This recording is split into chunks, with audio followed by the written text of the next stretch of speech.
হ্যাঁ, আপনার নামটা বলেন। সমাপ্তি। সমাপ্তি। বয়স? 22। ওকে। সমাপ্তি, আপনি কেন মনে করলেন যে আজকে এই ধরনের সিক্রেটস নিয়ে লাখ লাখ মানুষের সামনে নিজেকে হাজির করা, তার প্রয়োজনটা আসলে কি?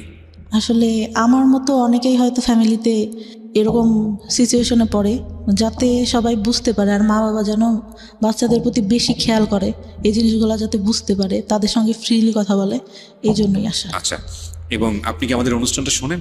হ্যাঁ, রেগুলার শোনেন? রেগুলার বলতে ওইরকম শোনা হয় না, এই সারাদিন কাজ করে হাজবেন্ড আসে, বাচ্চা নিয়ে ঘুমায় পড়া হয়, ইউটিউবে শোনা হয়। ওকে, ঠিক আছে। চলেন, আপনি যেহেতু ইউটিউবের কথা বললেন, আমি একটু বলে নেই শুরুতে, প্রিয় শ্রোতা, আমাদের ইউটিউব চ্যানেলটি হচ্ছে www.youtube.com/dfm904। আমি আবারও বলছি, youtube.com/dfm904। এবং আপনারা নিশ্চয়ই জানেন আমাদের ইউটিউবে একটা বিশেষ সুযোগ সুবিধার কথা আমরা বলে আসছিলাম অনেকদিন ধরে, এবং সেটা চালু হতে যাচ্ছে খুব শীঘ্রই।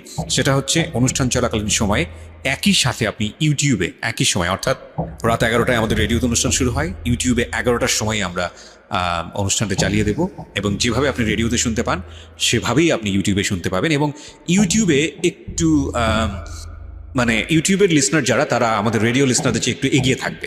কেন এগিয়ে থাকবে? যদি আপনার অনুষ্ঠানটা ইউটিউবে যদি সাবস্ক্রাইব করে থাকেন তাহলে বুঝতে পারবেন। সুতরাং এটা একটা গ্রেট নিউজ আপনাদের জন্য। একই সময়, মানে রেডিওতে 11টার সময় শুরু হবে, ইউটিউবে 11টার সময় শুরু হয়ে যাবে। সো এটা আপনাদের জন্য একটা গ্রেট সুযোগ। তবে এটা ঠিক যে এটা ভিডিও না, এটা প্রিমিয়ার হবে, মানে আপনারা যখন টিউন করবেন 11টার সময় আপনারা পুরো অনুষ্ঠানটা ওখানে শুনতে পারবেন। সো ইউটিউবে যারা সাবস্ক্রাইব করেননি তাদেরকে আমি বলবো যে ইউটিউবে please subscribe it, www.youtube.com/dfm904। Subscribe করে নোটিফিকেশনটা অন করে রাখবেন। সমাপ্তি, শুরু করুন আপনি যেখান থেকে আপনার বলতে ইচ্ছে করে, কারণ আপনি যেহেতু আমাদের অনুষ্ঠান শোনেন, you have lot of ideas about our program. So আপনি আপনার মতো করে শুরু করুন। প্রথমে আমরা ব্যাকগ্রাউন্ডে থাকি, তারপর আমরা দেখে আসলে আপনার জীবনের সিক্রেটসটা কি। জি, ছোটবেলা থেকেই শুরু করি। শিওর। ছোটবেলায় আমার ভাই হওয়ার পরে আমি 9 বছর পর হই। আচ্ছা। তা আমার বাবা বলতো যে এবার যদি মেয়ে না হয়, মানে আমার মাকে বলতো যে তাহলে কিন্তু তোমাকে রাখবো না। প্রথমে আপনার ভাই হয়? হ্যাঁ। আচ্ছা। তারপর আল্লাহর রহমতে আমি হই। আমার বাবা অনেক খুশি থাকে। আমাকে ভাইয়া যখন হয়, আমার মায়ের বয়স হয়তো তখন 13 বছর। জি। আমার বাবা লজ্জায় আমার ভাইকে কখনো কোলে টোলে নিত না, তা আমাকে অনেক আদর করতো। আচ্ছা। অনেক আদর করতো। আমি ছোটবেলা থেকেই মানে গ্রামে বড় হই, তা সবাই যেরকম বলে যে সোনার চামচ মুখে দিয়ে জন্ম, ওর হচ্ছে এরকম। মানে আমার দাদার একটু সম্মান, আমার দাদা ছিল হচ্ছে প্রাইমারি স্কুলে চাকরি করতো। আর আমার দাদা মারা যাওয়ার পরে আমার বাবার মানে সব কিছু ঘাড়ে, সংসারের কাজ টাজ পড়ে। আর আমার বড় চাচা হচ্ছে পড়ালেখা করতো, ছোট চাচাকেও আমার বাবা পড়ালেখা করায়। আচ্ছা। পড়ালেখা করালে আমার চাচা একটা টাইমে হচ্ছে, মানে একটু বড় হই তখন একটু বুঝতে পারি, হয়তো 4-5 বছর বয়স, তখন থেকে মানে আমাকে কিভাবে যেন মানে ভালো করে মানে ব্যাড টাচ যেটাকে বলে ওরকম করতো। আমি বুঝতাম না, তখন তো বুঝি না আসলে এগুলা কি, ওটা বোঝার বয়সও না আমার। মানে আপন চাচা? হ্যাঁ, আপন চাচা, ছোট চাচা। ওকে। আমি তখন অতটা বুঝি না। আমার ঘুম আসানোর সময় বা দেখা গেছে পড়তে বসানোর সময় করতো, আমি বুঝতাম না যে আসলে এগুলা কি, কেন করতেছে। ওকে। তা আমার বাবা একটা পর্যায়ে বুঝতে পারে, তার অ্যাপেন্ডিসাইটের অপারেশন করে, তার সামনেই হয় মানে ঠোঁটে কিস করা যেটাকে বলে, ওটা করে। আমি ভাবি ছোট তো তখন, এটা তো বুঝি না কি। এখন বুঝি যে ওটা কেন করলো আর আমার বাবা কেন তখন কিছু বললো না, এটা মনে হতো। তাই একটা পর্যায়ে যখন ওরকম মানে গায়ে হাত টাত দিত, তখন আমার বাবা একটা পর্যায়ে আমার কাছে জিজ্ঞাসা করে, আমার চাচাকে কিন্তু কোনো কিছু জিজ্ঞাসা করে না, আমাকে জিজ্ঞাসা করে। জিজ্ঞাসা করলে আমার চাচা আবার ভয় দেখায় যে তুমি যদি বলো তোমাকে ধরে মারবে। বলো মানে কি? মানে আপনার চাচা কি শিওর হয়ে গেছিল যে বিষয়টা আপনি জানেন বা বিষয়টা আপনি বোঝেন? যখন একটু বোঝা শিখলাম, হয়তো 7-8 বছর। আপনি কি কোনো কিছু জিজ্ঞেস করতেন না বিষয়টা নিয়ে, যে তুমি আমার সঙ্গে এরকম আচরণ কেন করছো? বা ভয় পাইতাম অনেক। চাচাকে ভয় পেতেন? হ্যাঁ, অনেক ভয়। কেন ভয় পেতেন? মানে উনি আমাকে ধরতে আসতেছে, মানে ওই জিনিসটা ফিল হইতো যে কখন যেন হাত দিবে, কখন যেন কি করবে। মানে উনি আসলে পরে আমি ঘর থেকে একটা বেরোনোর অজুহাত খুঁজতাম। তো আপনি তখন 4-5 বছরের বয়স। 4-5 বছরের বাচ্চারা তো অনেক বেশি স্পন্টেনিয়াস হয়, মার সাথে ফ্রি হয় বা ভাইয়ের সাথে। আপনার ভাই তো বড়ই ছিল, পড়ালেখা করতো, ওরকম করে মানে অতটা ফ্রি ছিলাম না। তো বাবা বিষয়টা জানার পরে আপনাকে প্রশ্ন করে? হ্যাঁ, তখন হয়তো 7-8 বছর বয়স হবে। তখন 3-4 পড়ি হয়তো। আচ্ছা, তা আমি মানে বলি যে না, তা বলে আমি তো দেখছি। আমি বললাম, আমি তখন কথা বলি না কোনো। তাহলে আমি কি তোর চাচার কাছে জিজ্ঞাসা করবো? আমি বলি যে সেটা তুমি জানো। তা সে জিজ্ঞাসা করে কিনা জানি না, আমার চাচা জিজ্ঞাসা করে তুমি কি তোমার আব্বুরে কিছু বলছো? আমি তখন আমার বাবা আবার বলে যে আমি তোরা জিজ্ঞাসা করছি, তুই এটা তোর চাচার বলবি না। আমি বলি না, বলি নাই কিছু। আর আচ্ছা ঠিক আছে। রাতে ঘুমাই থাকতাম, আমার দাদির সঙ্গে শুইতাম। সে রাতে উঠে এসে আমার গায়ে মানে টাচ করতো। আপনার দাদির সঙ্গে আপনি ঘুমাতেন, চাচা এখানে থাকবে কেন? অন্য রুমে থাকতো, রাতে যখন সবাই ঘুমাই যেত তখন উঠে আসতো। তো ভয়ঙ্কর বিষয়গুলো। এবং আপনি কিছু বলতেন না? কি বলবো, কি মানে তখন তো এটা বুঝি না ভাইয়া, শুধু টাচ করতো তো। বাট আপনার তো ভয় লাগা উচিত। মানে আমি জানি না, প্রশ্নগুলো আমার আসছে বলে আমি করছি। আমি অতটুকু বয়সে যতটুকু সোরা পড়তাম, যতটুকু যার কাছ থেকে শুনছি যে এই দোয়া পড়লে রাতে কোনো খারাপ কিছু হবে না বা কোনো কিছু কেউ করতে পারবে না, আমি ওইটা পড়ে ঘুমাতাম যে হয়তো আজকে কিছু হবে না, কিন্তু সেই জিনিসটাই হতো। ওকে, আপনি বলেন। হ্যাঁ, আমার অনেক কথাই বলার আছে। আমি বহুবার বলেছি এবং আমি আবারও বলছি যে রেডিও ইন্ডাস্ট্রিতে আমি যেসব বিষয়গুলো নিয়ে কাজ করেছি লাস্ট 7 ইয়ার্স 10 ইয়ার্সে, তার মধ্যে এই যে চাইল্ড সেক্সুয়াল অ্যাবিউজ, এই অ্যাবিউজের উপরে যে যারা এরকম ঘটনার মুখোমুখি হয়েছেন তাদেরকে ফ্রন্ট লাইনে নিয়ে এসে তাদেরকে স্পিক আউট করা, বলানো তাদের মুখ দিয়ে, এই সাহসটা আমি দুর্দান্তভাবে দেখিয়েছি। সেটার জন্য আমাকে নিয়ে অনেকেই সমালোচনাও করেন, অনেক বাজে বাজে কথাও বলেন, অনলাইনে বলেছেন। সেগুলো দিকে আমি কান তুলিনি এই কারণে অনেকে মনে করেন যে এই ধরনের কথা রেডিওতে আসা উচিত না। অনেকে মনে করে যে এটা এক ধরনের বেহায়াপনা। অনেকে মনে করে ঘরের কথা ঘরেতেই রেখে দেওয়া উচিত। আমি মনে করি এটা একটা ঘায়ের মতো, পচা ঘা, নোংরা একটা ঘা। এই ঘাটাকে যত বেশি ঢেকে রাখা হবে, এই ঘাটা তত বেশি ছড়াবে এবং এটা একসময় ক্যান্সার হয়ে যাবে। আমাদের এখন বলার যুগ। কোনো অন্যায় হলে আমরা স্পিক আউট করি এবং আমরা মনে করি এই স্পিক আউটটা একটা সময় অন্যায়টাকে ইরেজ করে দেবে। হ্যাঁ, অবশ্যই চাইল্ড সেক্সুয়াল অ্যাবিউজ এটা সারা দুনিয়াতেই, শুধু বাংলাদেশে না, সারা দুনিয়াতেই ভয়াবহ রকমের একটা প্রবলেম। আপনি কল্পনাও করতে পারবেন না একটা শিশু কার দ্বারা শারীরিকভাবে নির্যাতনের শিকার হতে পারে। সেটা ব্লাড কানেক্টেড থেকে শুরু করে ব্লাড কানেকশনের বাইরে বিভিন্নভাবে এগুলোকে বিভিন্নভাবে আমাদের সামনে এখন নিয়ে আসা হচ্ছে মানুষকে সচেতন করার জন্য। আমি বেস্ট বাংলাদেশের এখন পর্যন্ত যতগুলো এনজিও বা বিজ্ঞাপনী সংস্থা যাই বলেন এখন যারা কাজ করেছে, তার মধ্যে একটা লাইন আমার কাছে মনে হয়েছে, আমি অনেকবার বলেছি রেডিওতে, এখনও বলছি, যে বেস্ট মনে হয়েছে এটাকে স্টপ করার জন্য। সেটা হচ্ছে শিশুকে তার শরীরের সীমানা বোঝান। শিশুকে মানুষ আদর করবে, এটাই স্বাভাবিক, কিন্তু কোনটা গুড টাচ, কোনটা ব্যাড টাচ, এবং ব্যাড টাচ হলে সেটা নিয়ে স্পিক আউট করা, ব্যাড টাচ হলে প্যারেন্টসদের কাছে গিয়ে বলা, ব্যাড টাচ হলে এমন কাউকে গিয়ে সেটা বলা যিনি অ্যাকশনে যেতে পারেন, এবং যদি সেটা না হয় তাহলে সে কোথায় যেতে পারে, এই বিষয়গুলো নিয়ে কথা বলা। স্কুলে বলা প্রয়োজন, এবং নট অনলি দিস, স্কুলে শুধুমাত্র না, ফ্যামিলিতে বলা প্রয়োজন। এবং বলার জায়গা থেকে আপনি কিছু করতে চাচ্ছেন, শিওর, এবং বলার জায়গাটা থেকে আমার মনে হয় তারা একটা নির্ভরতার জায়গা ক্রিয়েট করা প্রয়োজন। সো এটা নিয়ে আমি বহুবার রেডিওতে বলেছি এবং আজকের এই স্টোরিটা হয়তো সেদিকেই যাচ্ছে। আমরা একটু ওয়েট করি, সামনে থেকে একটু আগাই, কারণ আমি জানি যে আজকের এই সমাপ্তির গল্পের মধ্য দিয়ে বাংলাদেশের অনেক মেয়ে নিজেদের শৈশব খুঁজে পাবে। আমি ডেফিনেটলি শিওর, কারণ এগুলোর উপর যারা কাজ করেন তাদের যেই পার্সেন্টেজ, মানে তারা যেসব পরিসংখ্যান আমাদের সামনে তুলে ধরে, সেটা কিন্তু রীতিমতো ভয়াবহ। আমরা নারী শিক্ষা নিয়ে কাজ করেছি, আমরা শিশুর পুষ্টি নিয়ে কাজ করেছি সরকারি তরফ থেকে, আমরা যেটা বলছি, এবং এগুলোতে আমাদের যে অর্জন সাউথ এশিয়ার মধ্যে, এটা মাইল ফলক সারা বিশ্বের কাছে, মাইল ফলক লাস্ট 10 ইয়ার্সে। এবং আমাদের এখন কাজ করা উচিত শিশুর পরিপূর্ণ মানসিক বিকাশ নিয়ে, এবং এখানে সরকারের যেরকম পৃষ্ঠপোষকতা প্রয়োজন, একইভাবে বেসরকারি পর্যায়ে যৌথভাবে কাজ করা প্রয়োজন। শিশু নারী হোক কিংবা পুরুষ হোক, মানে আমি যেটা বোঝাচ্ছি, ছেলে হোক কিংবা মেয়ে হোক, এই জায়গাটায় আমাদেরকে অবশ্যই এখন এনশিওরিটি দিতে হবে যে তার যেন একটা নিরাপত্তা বলয় থাকে। কারণ এটা যে কত ভয়ানক একটা ব্যাপার একটা শিশুর মানসিক বিকাশের জন্যে, এটা যে তাকে কোথায় নিয়ে যেতে পারে আপনি চিন্তাও করতে পারবেন না। অথচ আমরা এই বিষয়গুলো যুগের পর যুগ ধরে আমরা অ্যাভয়েড করেছি, আমরা চুপচাপ থেকেছি। আমরা যখনই স্পিক আউট হয়েছে কেউ, মুখ বন্ধ করে দিয়েছি, এবং সেটা শুধু পরিবারে না, এটা মিডিয়ার ক্ষেত্রে হয়েছে। সো এই বিষয়গুলো নিয়ে আমি অনেক বেশি লাউড ছিলাম এবং সেই জন্য অনেক ধরনের হ্যারাসমেন্টের মধ্যেও যেতে হয়েছে। ফাইন, ইস লেস ওকে, চেঞ্জ আনতে গেলে কিছু না কিছু হ্যারাসমেন্ট শিকার হতেও হয়। ওকে, বলুন তারপর আপনার যেখানে আপনি ছিলেন, যে চাচার বিষয়টা বলছিলেন, তারপর ওরকম হতে থাকে। আমি স্কুলে অনেক পড়ালেখা অনেক ভালো ছিলাম। আচ্ছা অনেক ভালো ছিলাম বলতে 2-3 রোলের মধ্যে সবসময় থাকতো। আচ্ছা, আমি একটা জিনিস যেটা বুঝলাম, আপনার বাবা বিষয়টা জানলো এবং সে বললো যে চাচাকে না বলতে, না বলতে। এবং আপনি সেটাই করলেন। হ্যাঁ। এবং আপনি ধারণা করেছিলেন বাবা যেহেতু বিষয়টা জানে সুতরাং এটার একটা প্রতিকার বা কোনো একটা কিছু হবে, সেটা তখন হয়নি। না। ওকে, তারপর? পড়ালেখা অনেক ভালো থাকে, কিন্তু যখন মানে বুঝতে শিখলাম তখন পড়ালেখা থেকে মানে আমি কেমন যেন হয়ে যাই। মানে পড়ি কিন্তু আমি মানে সেরকম করে পড়ালেখা হচ্ছে না। আচ্ছা, মানে কনসেন্ট্রেশন যায় না নাকি আগ্রহ থাকে না, কোন কোথায় সমস্যা? পড়ালেখা করি কিন্তু টেনশন ভেতরে কাজ করে, ভালো লাগে না। সবাই যেরকম অন্য পাশে দেখতেছি, অন্য ছেলে মেয়েরা যেভাবে বড় হচ্ছে, ওদের লাইফে কোনো ঝামেলা নাই, আমার কেন এত সমস্যা, এটা মনে হতো। আর ক্লাস 5 থেকে ভালো রেজাল্ট হয়, তখন যখন 6-এ উঠি তখন থেকে পড়ালেখাটা ডাউন হতে থাকে আস্তে আস্তে। ওকে। আর তখন আমি রিলেশন বলতে আমার ফ্রেন্ডরা রিলেশন করতো ক্লাস 5-এ।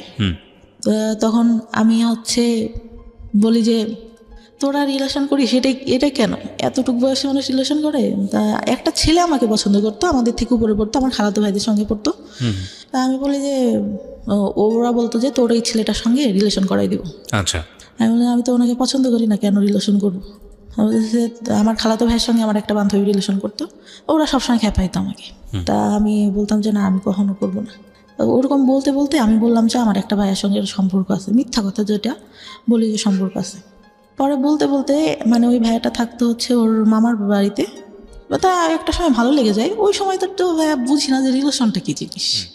ওই ছবিতে দেখতাম পছন্দ করতেছে, দেখা হচ্ছে, কথা বলছে, এটাই। আচ্ছা।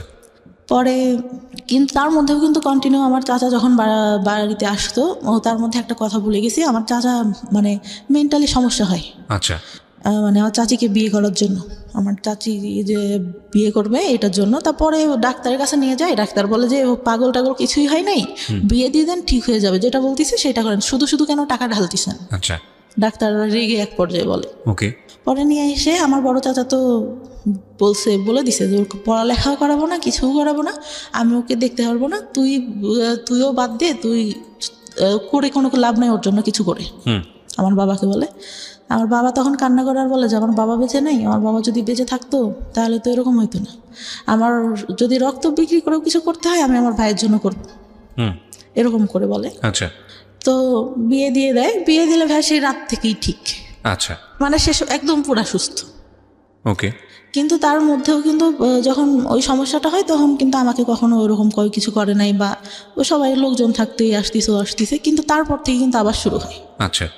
তো ক্লাস 6-এ ওঠার পরে ওরকম রিলেশন হওয়ার পরে মানে একটা পর্যায়ে কি হয়, আমার বাড়ির থেকে জেনে যায়, আমার বাবা আমাকে ধরে অনেক মারে, রাতে মাঠে নিয়ে যেয়ে বাস আছে না, বাস দিয়ে অনেক মারে, আমার গায়ে একদম রক্ত জমায় যায়। ওকে।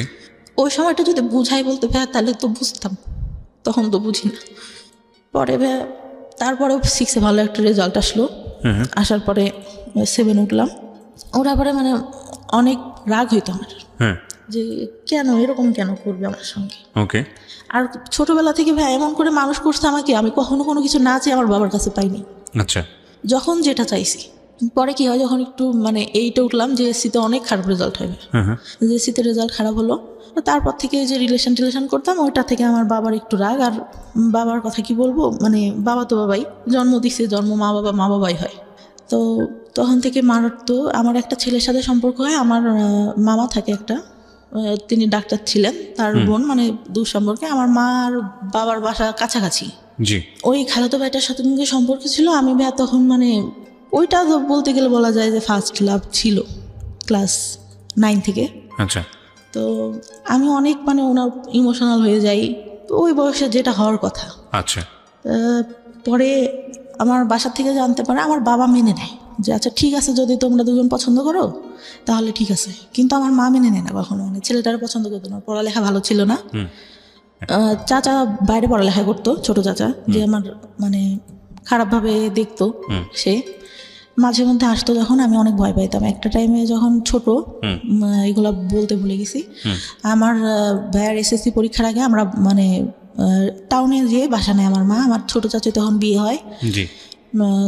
তখন মানে ভাইয়া পড়ালেখাতে একটু ডাউন ছিল, মানে ওর মেধাটা তো ভালো ছিল না। আচ্ছা। তো এখানে নিয়ে যায় বা বলে যে এখানে তো কাজ টাজ করতে হয়, ও পড়তে পারে না, কী করে পারে না পারে, বাসায় গেলে ওইখান থেকে মানে ও টাউনে পড়ালেখা করতো, ওখান থেকে সুবিধা হবে।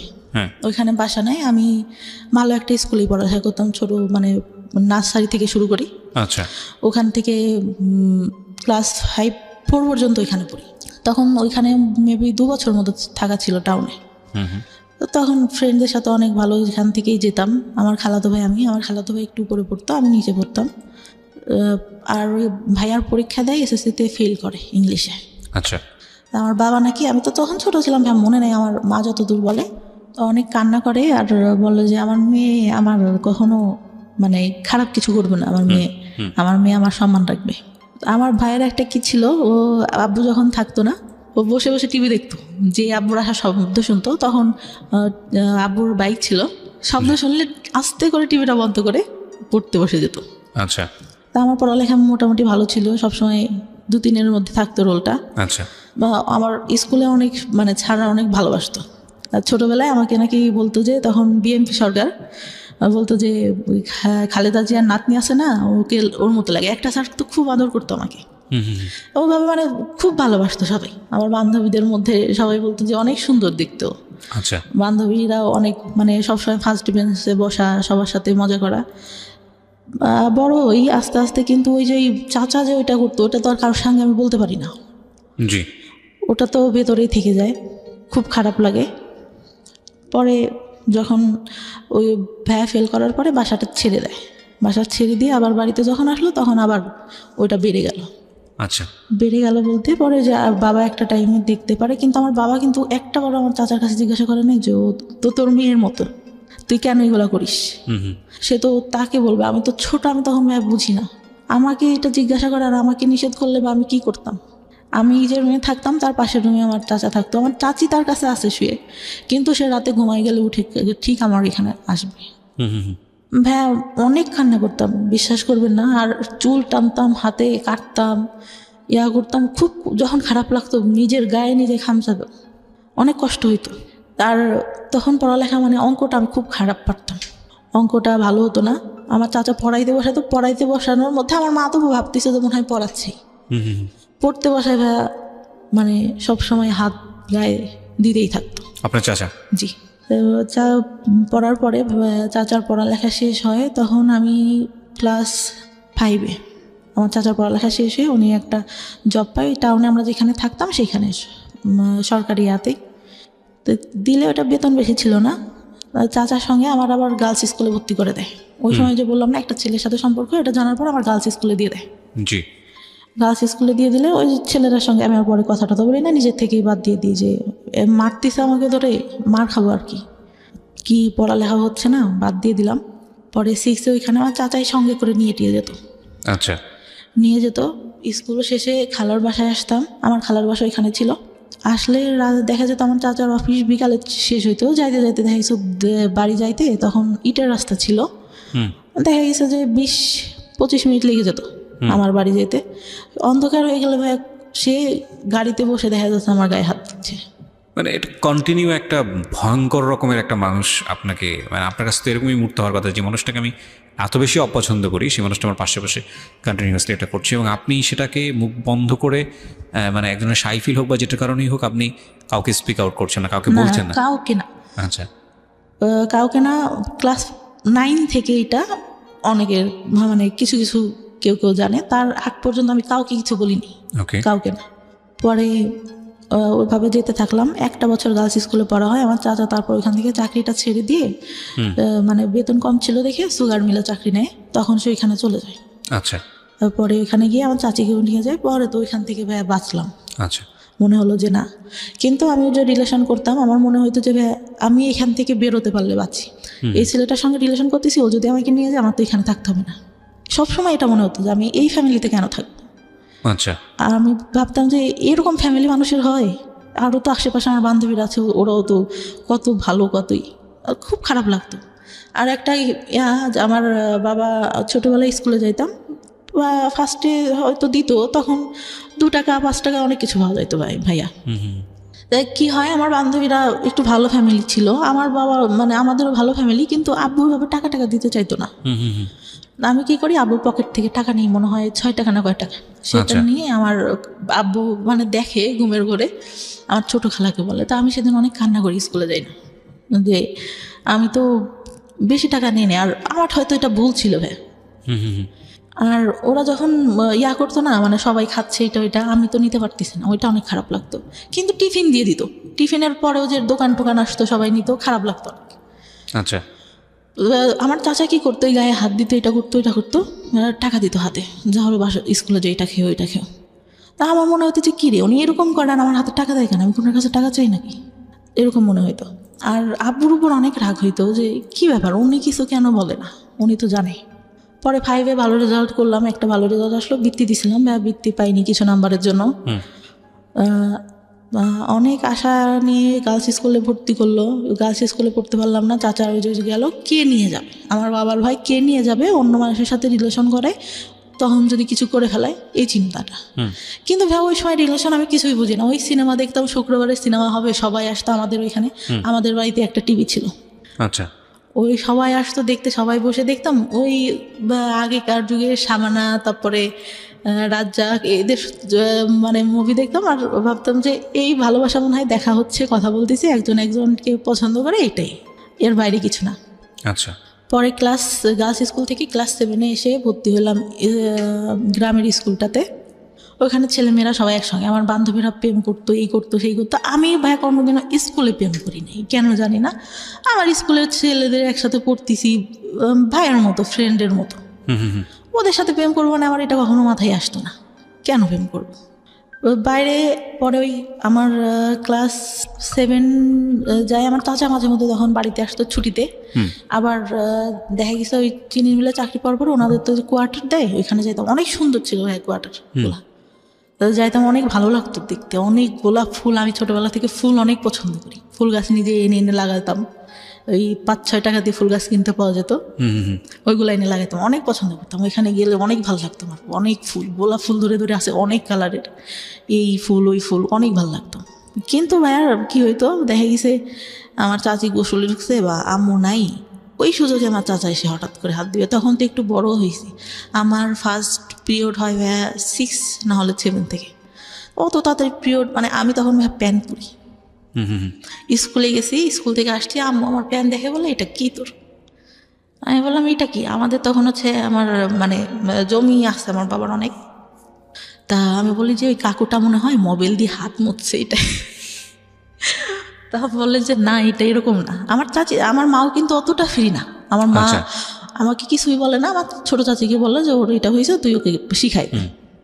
আমি মানে তখন মানে ন্যাকড়া ইউজ করে, ওটা আমি বুঝতাম না ভাই কীভাবে, আমার দেখাই দিছে কিন্তু আমি ওইটা বুঝি না। আচ্ছা। তখন জানতে পারলাম যে প্যাড ইউজ করে, ওটা যদি আম্মুকে বলতাম, আম্মু যদি আব্বুকে বলতো, আব্বু বলতো দুনিয়ার লোক ন্যাকড়া ইউজ করে, তোমার আম্মের প্যাড লাগে, এটা বাবা বলতো? হ্যাঁ। ভেরি ব্যাড, ওকে, প্রিটি ব্যাড, মানে নাথিং টু সে। ওকে, বলেন তারপরে কি হয়েছে? পরে ভাই আমি মানে কাপড় টাপড় নষ্ট করে ফেলতাম, মানে you don't know how to manage it. না বুঝতে, বিষয়গুলো আসলে খুব সেন্সিটিভ, মানে আমাদের সমাজে এগুলো নিয়ে কথা বলাটাও অন্যায়, কিন্তু এগুলো একটা মানুষের জীবন আচরণের সঙ্গে জড়িত, এবং একটা মানুষকে যদি আমরা সুস্থভাবে বড় করতে চাই, তাহলে তার যে বেসিক নিডগুলো, এই নিডগুলোকে আমাদের সাপোর্ট দেওয়া উচিত। একটা মেয়ে শুধুমাত্রই লেখাপড়া শিখে, নারীর শিক্ষা, নারীর অধিকার, অমুক ঠুমুক এগুলো নিয়েই শুধুমাত্র একজন নারী না, নারী জন্মগতভাবে একজন পুরুষের চেয়ে আলাদা, সুতরাং তার আলাদা কিছু সাপোর্ট দরকার হয়, এবং সেটা ফ্যামিলি থেকেই শুরু হওয়াটা জরুরি।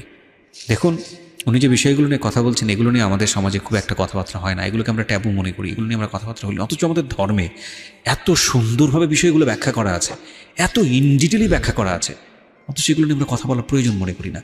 এবং এগুলো নিয়ে কথা বলা উচিত এই কারণে যে এগুলো একটা মানুষের বেসিক নিড, স্বাস্থ্যের সঙ্গে জড়িত, একটা মানুষের প্রপারলি বড় হওয়ার সঙ্গে জড়িত, এবং এগুলো নিয়ে খুব সুন্দরভাবে বোঝানো উচিত। হ্যাঁ, উনি যখন বলছেন তখন উনি চোখ মুছছেন, কারণ আমি জানি যে এটার মধ্যে আসলে অনেক বড় একটা কষ্ট জড়িয়ে আছে, এগুলো প্রয়োজনীয় জিনিস। হ্যাঁ, ওকে, একটু আমরা সামনের দিকে আগাই। আপনি যখন এই বিষয়গুলো ফ্যামিলিতে বলতেন, বিষয়গুলো সামহাও হাইড করা হতো, বা আপনার যে পরিমাণ এক্সপেক্ট করতেন? মানে আম্মু বলে দিছে। আপনার কি কখনো অপরাধী মনে হতো যে এই জিনিসটা যে হলো, আরে না জানি কত বড় অপরাধ করে হ্যাঁ, আমার ফেলছি? কাছে মনে হতো, কারণ আমার মা বলে দিছে কাউকে বলা যাবে না এগুলা হ্যাঁ, এগুলা কাউকে বলা যাবে না। হয়েছে এতটুকু বয়সে এটা হয় নাকি? আমি কি করবো? এটাকে আমি ইচ্ছা করে হয়েছে। দেখেন কত ইম্পর্টেন্ট একটা বিষয়। উনি এখানেই কিন্তু একটা ভয়ঙ্কর রকমের একটা মানসিক বাধাগ্রস্ত হলো। ও নিজেকে অপরাধী ভাবা শুরু করেছে, এবং এটা তো সম্পূর্ণই ন্যাচারাল একটা বিষয়। এবং সেখানে মা যদি ধরনের কথা বলেন, মাও হয়তো বুঝে বলেননি, কারণ মাও হয়তো তার মার কাছ থেকে এটা শুনেছেন।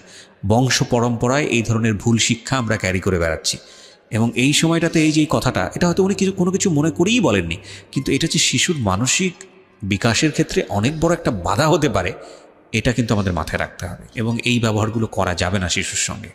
হ্যাঁ, বলুন তারপর আমার চাচিকে বলে, আমার চাচি কি করে, সারা এলাকা ধরে এর কাছে যে গল্প করে, ওর কাছে যে গল্প করে, সবার কাছে ছাড়াই এই বিষয়গুলো নিয়ে। এই বিষয়গুলো নিয়ে। আচ্ছা, পরে কি হয়, মানে কেউ দেখলে আমার দেখতে হাসে, তা আমার তো ওইটা অনেক খারাপ লাগে যে কেন হাসতেছে বা এটা কেন। পরে আমরা 3টা বান্ধবী ছিলাম। বান্ধবী বলতে একটা ছিল আমার থেকে বয়সে 2 বছরের বড় হবে, কিন্তু একসঙ্গে পড়তো, পড়ালেখাটা অত ভালো ছিল না। আচ্ছা, 3জন একসাথে বেড়াতাম। আমার পাশে আর একটা চাচা ছিল। চাচা ছিল, সে আবার কি করতো, আমাদের 3জনকে ডেকে ওরকম 3জনের সঙ্গে। আমার খারাপ লাগতো, কি ব্যাপার আমার সঙ্গেই কেন এরকম হচ্ছে, আমি কেন। আর আমি ছোটবেলা থেকে যেরকম দেখতেছেন অতটাই ছিলাম না, কিন্তু লম্বা হাইটে যারা 2-3 বছরের বড় তাদের থেকে লম্বা টম্বা ছিলাম, ছিলাম। তো ওরা মানে আমার দিকে সবার নজর, কেন জানি না। আর মানে সবাই বলে যে বড় হওয়ার পরে যতটুকু জানছি, আমার যে বললাম শেষে লাস্ট যে বয়ফ্রেন্ডের সাথে সম্পর্ক ছিল, আমাদের গোষ্ঠী আর ওদের গোষ্ঠী আলাদা, একই এলাকাতে। ও বলা বলি করতো যে তোমাদের গোষ্ঠীর মানে লোকদের ইয়াটাই খারাপ, সবাই একই রকম। মানে এটা সত্যি কথা ভাই, প্রত্যেকটা লোক, মানে যতদূর জানি, এখন যতদূর জানছি, পাশের একটা চাচা, আমার দাদারা ছিল 3 ভাই, তার ছেলে, বড় দাদার যে ছেলেগুলা, ঠিক আছে, এগুলো বলা বলি করতে হবে, আপনি এত ইনডিটেইলি জানেন না, হয়তো বিষয়গুলো নিয়ে আমরা খুবই আসলে বলতে পারবো না। হ্যাঁ, খারাপ ছিল, যাই হোক সবাই এই সম্পর্কে আর লোকজন আজে বাজে কথা বলতো, এটুকুই এনাফ। ওকে, তারপর মানে বলতো গোষ্ঠীটাই ভালো না, গোষ্ঠীর লোকজনই ভালো না, এরকম বলতো। তারপর ওরকম হওয়ার পরে আমার যখন ওইরকম হলো, পরে আমি তো খেললে ওই যদি চাচাকে দেখতাম, ভয় দিতে ওইখান থেকে সরে যেতাম। আচ্ছা, যে কি করবে, আবার ডাকবে কিনা। আচ্ছা, সবাই গাছ উঠতে পারতো, আমি গাছ উঠতে পারতাম না, আমার খুব আফসোস লাগতো। ছোট একটা গাছ ছিল, এটা উঠতে পারতাম, তাছাড়া উঠতে পারতাম না। আর সবাই মানে আমাদের ফ্যামিলিটা যেহেতু সব ইয়ার থেকে একটু ভালো ছিল, সবাই আমাদের ওইখানে আসতো। আর আমার বাবা এইটা ওইটা কিনে দিত, খাইতাম। তা সবাই ওইটার জন্য আসতো মানে আমাকে সবাই খেলবে। আর এত বোকা ছিলাম ভাই, বিশ্বাস করবেন না, ভালো ভালোটা সবাইকে দিয়ে দিতাম, নিজে না খেয়ে। এখন পর্যন্ত এই অভ্যাসটা আছে। তা যখন 6 থেকে গার্লস স্কুল থেকে 7 আবার এখানে এসে ভর্তি হলাম, বান্ধবীরা প্রেম করে, এই করে সেই করে, আমার খুব খারাপ লাগে। স্কুলে কেন এটা করবো, আবার স্যাররা দেখা যাচ্ছে ওইটা নিয়ে খারাপ খারাপ কথা বলতেছে, তো খারাপ লাগে। তারপরে আমি স্কুলে যাই, যখন পিরিয়ড হতো তখন স্কুলে যাইতাম না ভাইয়া, কারণ আমি ক্যারি করতে পারি না, ওটা আমি কাপড় নোংরা করে ফেলতেছি। আচ্ছা, এই সময় আপনার মা আপনাকে কোনো সাপোর্ট দিত না? না, মা টাকা পাবে কোত্থেকে? মা ওই যে হাঁস মুরগি একটু বলতো, ওইটা দিয়ে দেখা গেছে এইটা ওইটা করতেছে সংসারে। আমার বাবা কেমন ছিল, এই বাজার করতেছে, এই করতেছে, লোকজন আসতেছে, আহামরি কেনা কিনতেছে, কিন্তু সংসারে কি দরকার হইলো, ওটা নিয়ে তোর কোনো মাথা ব্যথা নেই। তখন স্কুলে যাইতাম না, তখন আমার মায়ের উপর আমার বাবা অনেক গালাগালি করতো যে কি পড়ালেখা করে না, স্কুলে যায় না, এই বছরে কয়দিন স্কুলে যায়, কয়দিন যায় না। পরে তখনও ভালো রেজাল্ট আসতে হয়, কিন্তু যখন চাচা ওই যে চাকরি পাইলো আসতো, তখন ওই যে গায়ে হাত টাত দিত, তখন তো একটু বড়, যখন পিরিয়ড হয় তারপর থেকে তো বুঝি, অনেক কিছুই বুঝি, শুনি, বান্ধবীরাও বলে, আবার বড় যে আপুগুলো ছিল ওরাও বলে, তখন বুঝি। তখন আসলে ওইটা মাথার মধ্যে কাজ করে যে এটা কি করতেছে আমার সঙ্গে, কেন। তখনও কিছু বলতে পারি না। 8 থেকে রেজাল্ট খারাপ হলো, চাচা তো ওই যে মাঝে মধ্যে আসতো। 9 যখন উঠি, তখন আমার ওই যে খালাতো ভাই আছে একটা, মানে চাচতো মামার বোনের ছেলে, ওর সঙ্গে আমার রিলেশন হয়। তো রিলেশন হলে একটা পর্যায়ে মানে চলতে থাকে, আমি অনেক সিরিয়াস হয়ে যাই। তা আমি বলতাম ভাই আপনি কি সিরিয়াস, আপনি করে বলতাম তখন। তা বলতো সিরিয়াস ছিলাম না, এখন হই। তা আমার মানে অনেকের কাছে আমি নাম্বার দিই, আমার বড় আপুরা যারা ছিল বলতাম যে পরিচয় না দিয়ে কথা বলবা, দেখবা যে আসলে আমাকে ভালোবাসে না তোমাদের সাথে কথা বলতে চাই। ভাই কী করতো, ওরা যেই ফোন দিত ও কথা বলে দেখা করার জন্য পাগল হয়ে যেত, আচ্ছা, যে আমি তোমার একবার দেখবো, তুমি এখানে দেখা করো। পরে বয়ফ্রেন্ডের যখন দেখলাম যে উনি আমার প্রতি সিরিয়াস না, অনেক মেয়ের সঙ্গেই কথা বলে, এর সাথে সম্পর্ক করতেছে, ওর সাথে যে ফোন দেয় তার সঙ্গেই, একটা পর্যায়ে আমি কী করলাম, নিজে থেকে বাদ দিয়ে দিলাম। হ্যাঁ, বাদ দেওয়ার পরে কিন্তু এতটা মানে করি, আমি ঘুমের ওষুধ খাইতাম, আমার ঘুম আসতো না, ঘুমের ওষুধ খাইতাম আর খুব খারাপ লাগতো। তার মধ্যে আবার যে মাঝে মাঝে চাচা আসতো, তাই কী হয়, একটা বার আমার মা বলে যে তুই ওর সাথে সম্পর্ক করিস, আমি তো বলছি তুই ওর সাথে কথা বলার দরকার নেই। আমার দাদির ফোন ছিল, দাদির ফোন দিয়ে কথা বলতাম। পরে আমি কি করি বলো, যে তোর বাবার কাছে বলবো। বাবা তো জানতো, কিন্তু মানে কি বলবে, আমি অনেক ভয় পেয়ে যাই। আচ্ছা, ভয় পেয়ে যায় যে আমার চাচা এরকম এরকম, এইটাই তো কিছু বলে না, আবার এইটা নিয়ে দেখা গেলো কি বলবে। আমার মায়ের আবার একটা সমস্যা ছিল, কিছু হইলে আমার বাবাকে বলতো। আচ্ছা। আমি একবারে 40টা ঘুমের ওষুধ খাই ওই ক্লাস 9-এ থাকা অবস্থায়? ক্লাস 9-এ থাকা অবস্থায়। মানে কি আপনার প্ল্যান ছিল যে আপনি সুইসাইড করবেন? সুইসাইড করবো। ওকে। খেলে তখন মানে আমার পরীক্ষা তার 3 দিন পর, 2 দিন পর, আচ্ছা, ক্লাস 9-এর। পরে আমি মানে দরজাটা যে লাগাবো, আমার এটা মনে নেই, আমি বিছানার উপর দিয়ে শুয়েছি, আমি মানে ঘুমাই গেছি নাকি আমি জানি না, কিছু বলতে পারি না। পরে নাকি যতদূর শুনছি, আমার যতদূর, আমাদের এই কাজের ছেলেটা আম্মু যতদূর বলছে, আর বাবা উঠাই নিয়ে আসে। শুধু আমার মনে আছে আমার বাবা আমাকে মারছে, এতটুকু মনে আছে, যে অনেকগুলা থাপ্পড় মারে আমার মুখে। ওকে। মানে ঘুমের মধ্যে আমার শুধু অতটুকুই স্মরণ আছে। আমি নাকি অনেক বমি করি ভাইয়া, আচ্ছা, বমি করি। আমার 4-5 দিন পর্যন্ত কোনো ছিল না, আমি জামাটা চেঞ্জ করবো এটাও করতে পারতাম না। গোসল খাওয়া সব আম্মা দাদি ধরে করাইতো। ওকে। পরে আমার বয়ফ্রেন্ডটার সাথে হয়ে যাওয়ার পর ক্লাস 10-এ যখন উঠলাম, আমি 9 থেকে অঙ্কে অনেক খারাপ রেজাল্ট করি। অঙ্কে মানে 10-এ মনে হয় 34 না কত পেয়ে পাশ করি। আমার বান্ধবীরা অনেক হাসাহাসি করতো, আর আমার যে বয়ফ্রেন্ডটার সাথে সম্পর্ক ছিল ওরা জানতো। আরও ওই মাঝে কথা বলতাম, অনেক ছেলে ঘুরতো ভাইয়া, অনেক ছেলে ঘুরতো। আর ওই ঘুমের ওষুধ খাইতাম, মানে প্রাইভেট পড়তে যেতাম, কেমন অ্যাবনর্মাল টাইপের হয়ে গেছিলাম আমি। পড়াচ্ছি মানে আমার কোনো খেয়াল নেই। স্যার বলতো যে কী ব্যাপার, তুমি খেয়াল করো না কেন, দেখলে তো পারো, অনেক ভালো পারো, দেখো না কেন। স্যার বলেন আমি বাসায় যেয়ে দেখবো। স্যারটা অনেক আদর করতো। তা ওইভাবেই পড়ে অঙ্ক ভালো পারতাম না, হাসাহাসি করতে। আর ওই যে ছেলেগুলো প্রপোজ করতো ভাইয়া, ওরা কি মানে এরকম ছিল, কিছু না করলেও ভাই কেন ছেলে মানুষ এরকম আমি জানি না, বলতো যে সব করছি। ওই মেয়েরা তো আমি সব করছি। আচ্ছা, ওকে। একটা ফুফাতো ভাই এরকম বলে, ওইটা আমি পরে আসি। তা ওইখান থেকেই ক্লাস 9-এ ওরা হাসাহাসি করতো। তা আমার এত খারাপ লাগে যে কি আমি অঙ্ক ভালো পারি না। আমি স্যার, আমি হিন্দু ছিল স্যারটা, আমি আমার জীবনে আমি এত ভালো মানুষ দেখিনি। আমার ধর্মের না, যেহেতু আমি ইসলাম ধর্মের, আমার স্যার ছিল হিন্দু ধর্মের। একটু উনি প্রাইমারি স্কুলে চাকরি করতো। স্যারের কাছে বললাম, স্যার আমি তো অঙ্ক ভালো পারি না, আমাকে একটু যদি ভালো করে পড়াইতেন। তা বলে যে আচ্ছা ঠিক আছে, তুমি পাশে এসে বসবা, পার্টিতে বসাইতো, যে পাশে এসে বসবা, আমি তোমাকে ওরা যা করে তার থেকে আমি উৎপাদক ভালো পারতাম না। আমি বললাম স্যার উৎপাদকটা আমার একদম বাদ দিয়ে দেন, আমি এটা বুঝি না, একটা করলে আর একটা করতে হবে। এই দেখা গেছে আমার একটা কমন পড়ছে আর একটা কমন পড়তেছে না, তখন কি করবো। পরে স্যার এরকম করে আমাকে অঙ্ক করায়, আমি এসএসসিতে অঙ্কে আমার প্লাস আসে, আর কোনো কিছুতেই প্লাস আসে না।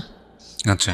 তার মধ্যে যে চাচা এসে অঙ্ক করতে দিত, অঙ্ক ভালো পারতাম না, পড়তে বসাইছে, যে কয়দিন আসতো উনি আমাকে পড়তে বসাবেই, আর ওই যে ইন্টেনশনালি গায়ে হাত দিয়ে যাচ্ছে।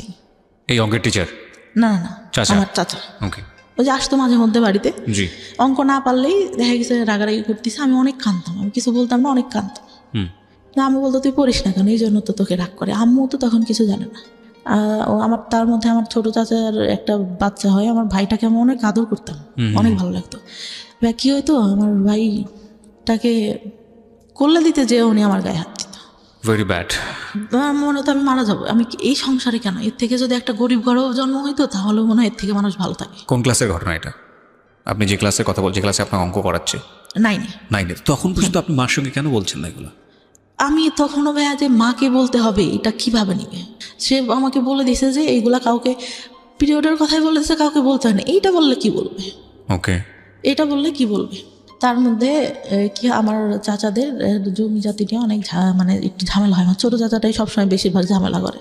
বড় চাচাটা অনেক ভালো, উনি বিসিএস ক্যাডার, প্রভাষক, এখন অনেক ভালো মানে চাচা ছোটোবেলা থেকে অনেক ঈদে প্রত্যেকবার জামা কিনে দেবে, আর আমাকে বলতো আমার হলুদ পরি।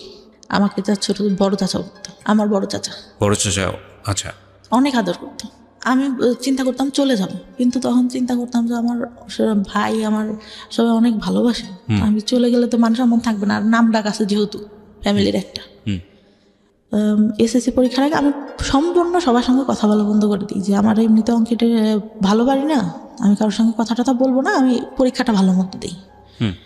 তো পরীক্ষাটা দিই, পরীক্ষা দেওয়ার পরে আসলো এই কোনো রকমে মানে পাশ করলাম, ভালোই মোটামুটি একটা রেজাল্ট আসলো।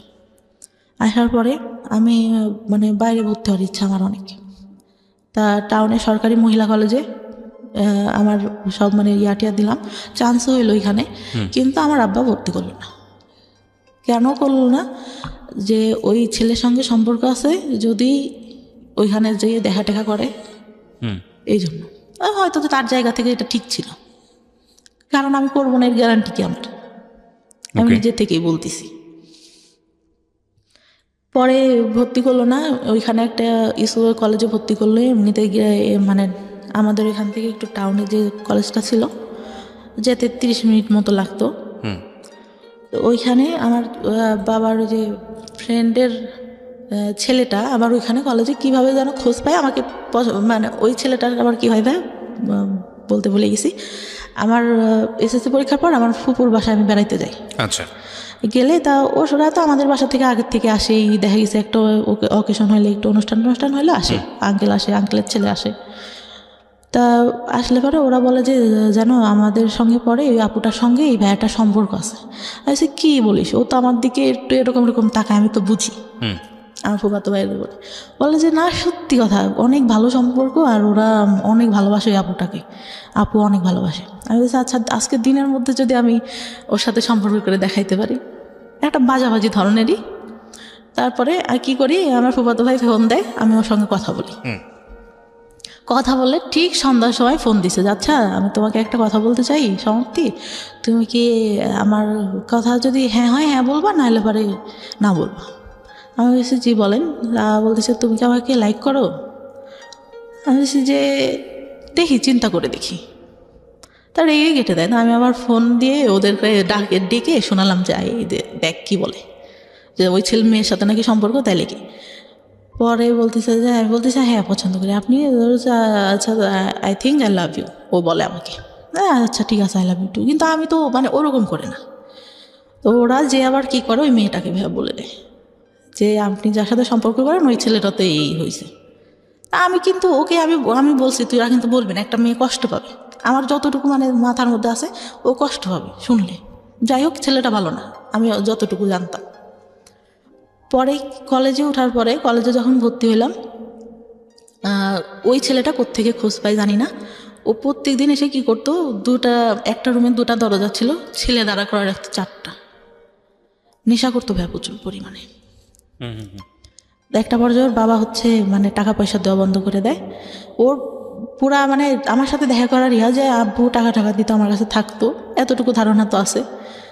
ও ব্যাগের থেকে টাকা নিয়ে নিত, হাত দিয়ে জোর করে নিয়ে এরকম করতো। একদিন যখন তখন যেখানে সেখানে ডাকতো। আমি আবার ভাই অনেক ভয় পাইতাম, যে বাবার একটা সম্মান আছে, বাবার টাউনেই দোকান ছিল একটা, ব্যবসা করতে যেহেতু উনি। তা একদিন ডাকে একটা মার্কেটের উপরে, ওখানে একটা ব্যাংক থাকে, এই পাশে আমরা কথা বলতেছি, চেনা জানা একটা লোকই দোকানে, ওই দোকান থেকেই সব কিছু নিতাম। আর আমার এমন ছিল, টাউনের সব দোকানে বলা ছিল যে আমার মেয়ে যদি কিছু এসে নিতে চায় আপনারা দিয়ে দেবেন, টাকা চাবেন না কখনো, যা লাগে আমি দিয়ে দেবো। আমার ছিল, আমি দোকানে গেলে একটা জিনিস পছন্দ হইলে না নিলে আমার কেন রাতে ঘুম আসতো না। আচ্ছা। তা ওই আঙ্কেলটা আমার খালুর দোকান ছিল ওখানে একটা, আমার খালুকে বলে যে এরকম দেখা করছে। ভাই এত বাজে করে উপস্থাপন করে দেখা করাটা আমার বাবা নিতে পারে না। এত বড় একটা লাঠি নিয়ে আমার মারার জন্য বসে আছে। রাতে ডাকছে, আমার মা সহ গেছে, আমার মা পাশে বসা। আমি বলছে যা সত্যি তাই বলবে। আমি মামার কাছে যেগুলো জিজ্ঞাসা করে আমি বলি যে না এরকম তো কিছুই হয়নি। পরে আব্বু বুঝতে পারে যে মিথ্যা সত্য কথা, মানুষের কথা শুনলে বুঝতে পারে, তো কিছু বলে না, বলে আচ্ছা ঠিক আছে। তা ওনারা আবার এরকম বলে যে আপনার মেয়েকে বিয়ে দিয়ে দেন, নাহলে কিন্তু এই ছেলে অনেক প্রবলেম করবে, তাই বলে। তারপরে ইন্টার ফার্স্ট ইয়ারও তো তখন এসএসসির পরে ভর্তি হয়েছি। ইন্টার ফার্স্ট ইয়ার পরীক্ষার কিছুদিন আগে আমাকে একটা ছেলে দেখতে আসে। ছোটবেলা থেকেই চিনি, কিন্তু এভাবেও জানি না যে আমাদের এলাকায় বাসা, এটা জানি কার ভাই কার ছেলে এটাও জানি না। আমার আবার কেমন ছিল যে আমি কোথাও যেতে গেলে আব্বুর কাছে শুনতে হবে, আর বাইরে অত বেরোনোর কোনো ইয়া ছিল না আমাদের। আমি এলাকার মধ্যে আমাদের গোষ্ঠীতেও অনেকের নাম জানি, চিনি, একজনের মুখে চিনি, একজনের নাম জানি, এরকম অনেকে চিনিও না। তো কারণ গোষ্ঠীটা তো অনেক ছাড়ানো চিটানো, এক জায়গায় তো সীমাবদ্ধ না। তা ওই মানে শাড়ি পরিয়ে এটা দেখে নাকি ওর অনেক ভালো লাগে। পরে আমাকে আমার ভাইয়ের বিয়েতে তো যে মানে আমাদের বিয়ের পরে আবার দেখা যায় যে যেতে হয় বউয়ের বাড়িতে, মানে আমার ভাবির বাড়িতে যেতে হবে। তো আমার ভাই বলে যে তুই চল, আর আমার মামা তোমার কথা বলে যে ও চল। আমি বলি না, যাবো না, আমার যেতে ইচ্ছা করে না। কারণ আমি তখন এই যে টেনশানে, আমার বয়ফ্রেন্ডের সাথে আমার ব্রেকআপ হয়ে গেছে, মন মানসিকতা ভালো থাকে না। আর ভাবিদের বাড়িটাও এরকম ছিল যে আমার পছন্দ না, মানে মাটির রাস্তা দিয়ে যেতে হতো, আমার ভালো লাগতো না।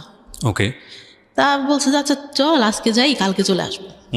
তা আমি আবার তখন একটা গোপনে ফোন ব্যবহার করতাম, ওটা বাসায় রেখে যাই। আসার পরে 16 তারিখে যাই মার্চের, 18 তারিখে ব্যাক করি। ওকে। ফোনটা খোলার পরে আমি দেখতেছি আমার ফোনে একটা মেসেজ, আমাকে তুমি খুঁজলে কেন? আমি তোমাকে খুঁজলাম, মানে কে এটা, আমি কাকে খুঁজলাম? ওকে। তারপরে আমি মানে আমার ফোনে ব্যালেন্স থাকে না, আমি ফোন দিই। তা বললাম যে ভাই কে? বললো, ওর নাম ধরে বললো যে আমি অবাক। আমি বললাম যে আপনাকে আমি খুঁজলাম কে, মানে কি আমি আপনাকে কেন খুঁজবো? বলতেছে না, আমাকে একজন বললো তুমি আমাকে খুঁজছো। আমি আপনাকে খুঁজবো মানে আমি আপনাকে খোঁজার কোনো প্রশ্নই আসে না। তারপরে আবার ফোন দেয় যে আসলে তুমি আমাকে খুঁজো নাই, তুমি আমাকে দেখো নাই।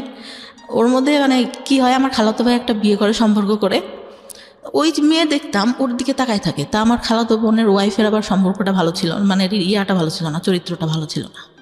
অনেকের সঙ্গে, ভাইয়ের সঙ্গে ইয়া হওয়ার পরে হুট করে বিয়ে করে, প্রেম করে, অনেকের সাথে আবার কথা বলতো। এই বাসে যেতে গেছে, মানে ঢাকায় থাকতো ওরা, ঢাকা থেকে বাড়িতে যেতে গেছে, কারণ নাম্বার পাইছে, পাশে বসছে, তার সঙ্গে কথা বলা শুরু করে দিচ্ছে এরকম।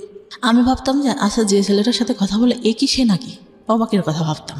তো এইভাবে তাকায় আসছে কেন? আমি আবার পিছন থেকে বসে আমি আবার ওর দিকে তাকায় আসি। তো ও ভাবছে যে আমি ওকে দেখি, কিন্তু আমি তো ওকে দেখি না, আমি দেখি যে ভাবি কেন ওর দিকে তাকায়। আমি তো এটা দেখি, মানে ও অনেক সুন্দর ছিল দেখতে, অনেক সুন্দর। ও 6 ফিট হাইটে, লম্বা, সেরকম দেখতেও সুন্দর। তা তখন বলে যে আমাকে বললো তুমি আমার দিকে তাকাইছিল না। আমি তো তাকাইছিলাম না। তখন আমি এটা খুলেই বলি যে এরকম, আমি ভাবছি যে ভাবি আপনাকে দেখে কেন তাকায়, আপনার সঙ্গে কি কথা বলে কিনা। তা বলে না, আমার সঙ্গে কথা বলে না, আমি জাস্ট তোমাকে অনেক ভালো লাগে এই জন্য। আমি পরে বলি যে ভাইয়া আপনি আমার সাথে কথা বলবেন, ঠিক আছে, আমি সব কিছু বলি যে আমার কিন্তু আগে অনেকগুলো রিলেশন ছিল, অনেকের সঙ্গে আমি কথা বলতাম, এইগুলো কিন্তু আপনি জানেন এলাকায় যেহেতু এইগুলো আসতে পারে, আর আপনি এইগুলো নিয়ে পরে সমস্যা করবেন, সম্পর্ক করলেও এটা কিন্তু হবে না। পরে ও বলে যে আচ্ছা ঠিক আছে, সমস্যা করবো। মানে যখন রিলেশন হইলো, কথাবার্তা হইতো, ফিজিক্যালি কোনো কিছু না, শুধু এমনিতেই কথা হইতো। কিছুদিন পরে ঠিক সেই কথাগুলো শুরু করলো, কেন করছো, আমার ফ্রেন্ডরাও তো এর মধ্যে আছে, কথা বলছো কেন? ও বলছে যে তোমার সাথে থাকছে, এই বলছে, এই করছে, ওই করছে, আমার তো এগুলো নিতে কষ্ট হবে। মানে সবাই আপনার নামে বদনাম করতো। বদনাম যেটা, কিন্তু সামনে কখনো কিন্তু কেউ বলেনি, কারণ বাবার একটা ইয়া ছিল, কখনো কেউ বলবে এরকম না। কিন্তু গেলে পারে এই মেয়েটা ভালো না, এই মেয়ের চরিত্র ভালো না, পরে এরকম বলতো। তারপর আমি ওর কাছে বিশ্বাস করবো না, সব ঘটনা বলি, সব আমার ছোটবেলা থেকে কি হয় না হয় আমি সব কিছু বলি। আচ্ছা। ও মানে একটা পর্যায়ে কি হলো, ওইগুলো নিয়ে কথা বলা শুরু করলো। ওই মানে আপনার সঙ্গে ঝগড়া হতো, এগুলো নিয়ে খোঁটা দিত, মানে ওইগুলা চাচাদের কথা না নিয়েও বাইরে যে ছেলেদের সঙ্গে কথা বলতাম এইগুলা নিয়ে খোঁটা দেওয়া শুরু করলো। আমি তখন অনেক কাঁদতাম যে তোমার তো আমি সব বলছি, দুনিয়ার কেউ কিছু জানুক না জানুক তুমি তো জানো, তাহলে কেন এরকম এইগুলা বলো? আর তুমি যদি আমার লাইফে আগে আসতে তাহলে তো আমি এগুলা করতাম না। আমি তো তোমাকে ভালো করে চিনতাম না, স্কুলে গেছি একটু দেখছি, এই যা তুমি আগে বলতো আমার সাথে রিলেশন করবা, তুমি তো অনেক আলোচনা, কারণ আমি তো ছোট, তুমি তো আমার থেকে বড় হবা। পরে ভাই আমার ফার্স্ট বিয়ের ইয়াটা আসে, হুট করেই আমাকে বিয়ে দিয়ে দেয়। আমার কাছে জিজ্ঞাসাও করেন না যে আমি পছন্দ করি কিনা। কিভাবে হয় বিয়েটা? আমাদের এখানে কোন ক্লাসে তখন আপনি? Inter first year. ওকে। আমার তখন ভাই বিয়ের বয়সটাও হয়নি। মানে আমার মাকে এসে একজন বলতো যে মানে সে হচ্ছে মুরগি দিয়ে যেত আমাদের বাসায়। বলে যে আপনার মেয়েটা তো অনেক সুন্দর, ছেলেটা অনেক সুন্দর, বাইং হাউসে চাকরি করে, তা আপনার মেয়েকে বিয়ে দিয়ে দিই। তা আমি বলে যে খোঁজ খবর না নিয়ে, আর আমি এগুলো জানি না, ওর বাবা শুনলে রাগ করবে। তা আব্বুকে বলে, আম্মু হয়তো কোনোভাবে কনভিন্স করে বললে আম্মু আমার ভাইয়াকে পাঠায়। ভাইয়ারা ঈদের মধ্যে মানে বিয়ের পরে ঈদ ভাইয়া বাসাতেই থাকে। ভাইয়া চাকরি একটা করতো, সেটা আবার ছেড়ে দেয়। পরে ভাইয়া যায়, যে কি করে ওকে বলে যে আশেপাশ থেকে খোঁজ নিতে, ও কী করে ওই বাসায় ঢুকে যায়। পরে ছেলের ছোটো ভাইয়ের কাছ থেকে সব কিছু দেখে, তাদের বাড়ি টাড়ি দেখে অনেক মানে টাইস করা, করা, ফুল ওয়াল, উপরে টিন শিট, তার মধ্যে টাইস করা, টিয়াও অনেক ভালো, ভাইয়া পছন্দ করে। ছেলে আসে দেখতে, তার একদিন না দুদিন পরে। ভাই আমি তো ছেলে মানুষকে তাকায় দেখবো, লজ্জার একটা ব্যাপার। আমাকে শাড়ি টাড়ি পরানো হয়, তা আমি তাকাই না কখনো। উনি আমার কাছে জিজ্ঞাসা করে ঠিকানা এইগুলা নর্মালি যেগুলা জিজ্ঞাসা করে, বা চুল দেখাবে এইসব কিন্তু কিছু বলে না। এমনি নাম টাম জিজ্ঞাসা করলো, করলো। অনেক পছন্দ হয়েছে। পছন্দ হলে মানে আমার মায়েরও অনেক পছন্দ, বাবারও অনেক পছন্দ ছেলেকে দেখে। কিন্তু ছেলেটা ভাই আমার থেকে মনে হয় 17-18 বছরের বড় হবে। ওকে। 17-18 বছরের বড় হবে। তখন তারা কি করলো যে বিয়ে করবে।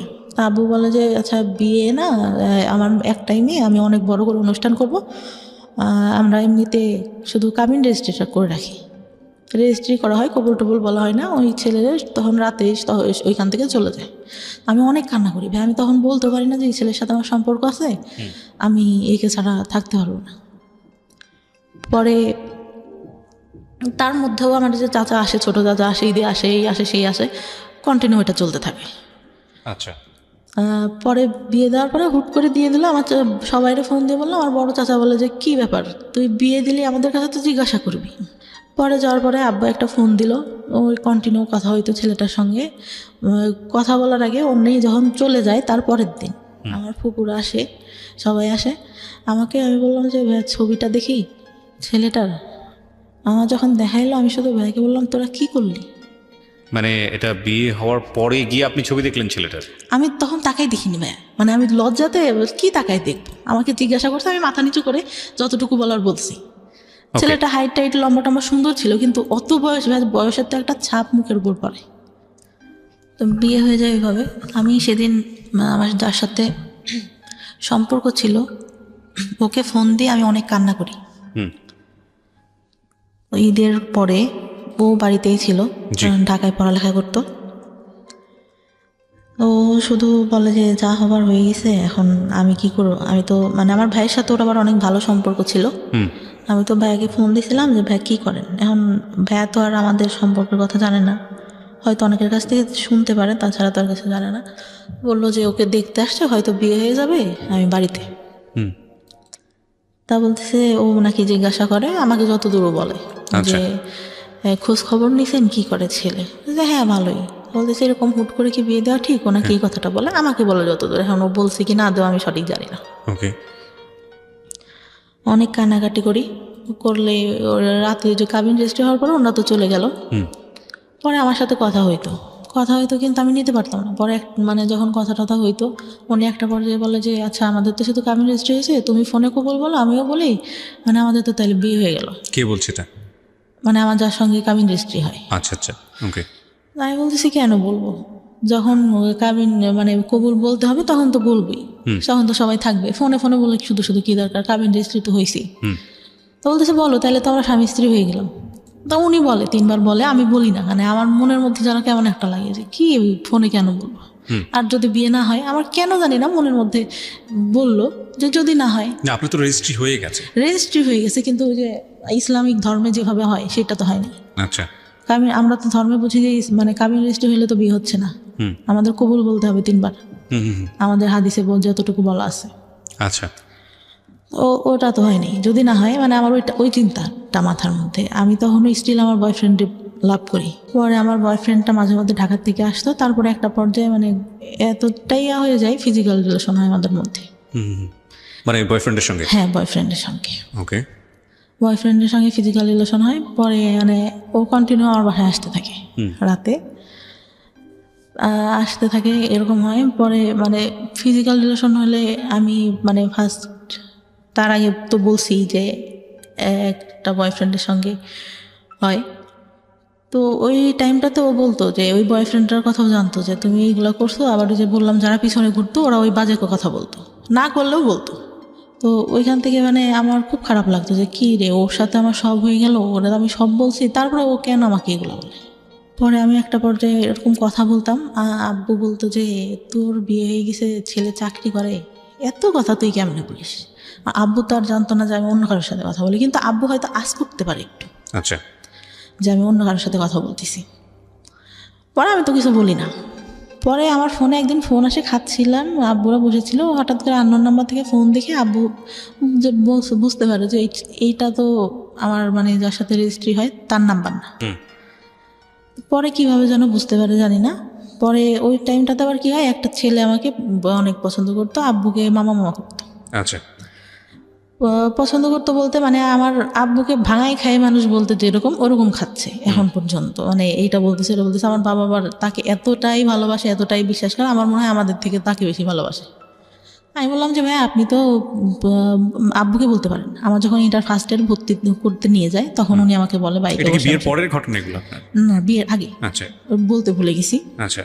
পরে উনি বলে, আমি বলি যে আপনার মামাকে বললেই তো পারেন, আপনার মামা তো আপনাকে অনেক ভালোবাসে, আমাদের তো তাহলে বিয়ে দিয়ে দেবে। আমার বলার কেস। বলছে আমি বলবো কিভাবে, তুই বল। আমি কি এতই বেহায়া যে আমি আমার বাবাকে দিয়ে বলবো যে আপনার সাথে বিয়ে দিক? আর আপনি মানে আমি এরকম করে বলি যে আমি হয়ে দেখতেছি আপনাকে এরকম। আপনার গার্লফ্রেন্ড ছিল, আমার ছোটো চাচির সঙ্গে পড়তো, ওনার গার্লফ্রেন্ডটা, আপনার গার্লফ্রেন্ড আমার ছোটো চাচির সাথে পড়ে। আমি যখন ছোট তখন থেকে দেখতেছি, আমি হয়ে আমার বুদ্ধি হওয়ার পর থেকে আপনি এরকম, আপনাকে কেন বিয়ে করবো? তো কথায় কথা বলে তুই তো তাহলে প্রেম করিস নি। আমি প্রেম করি না করে এটা কোনো কথা না, আমার মা বাবা যার সাথে দেবে তার সাথেই আমি থাকবো।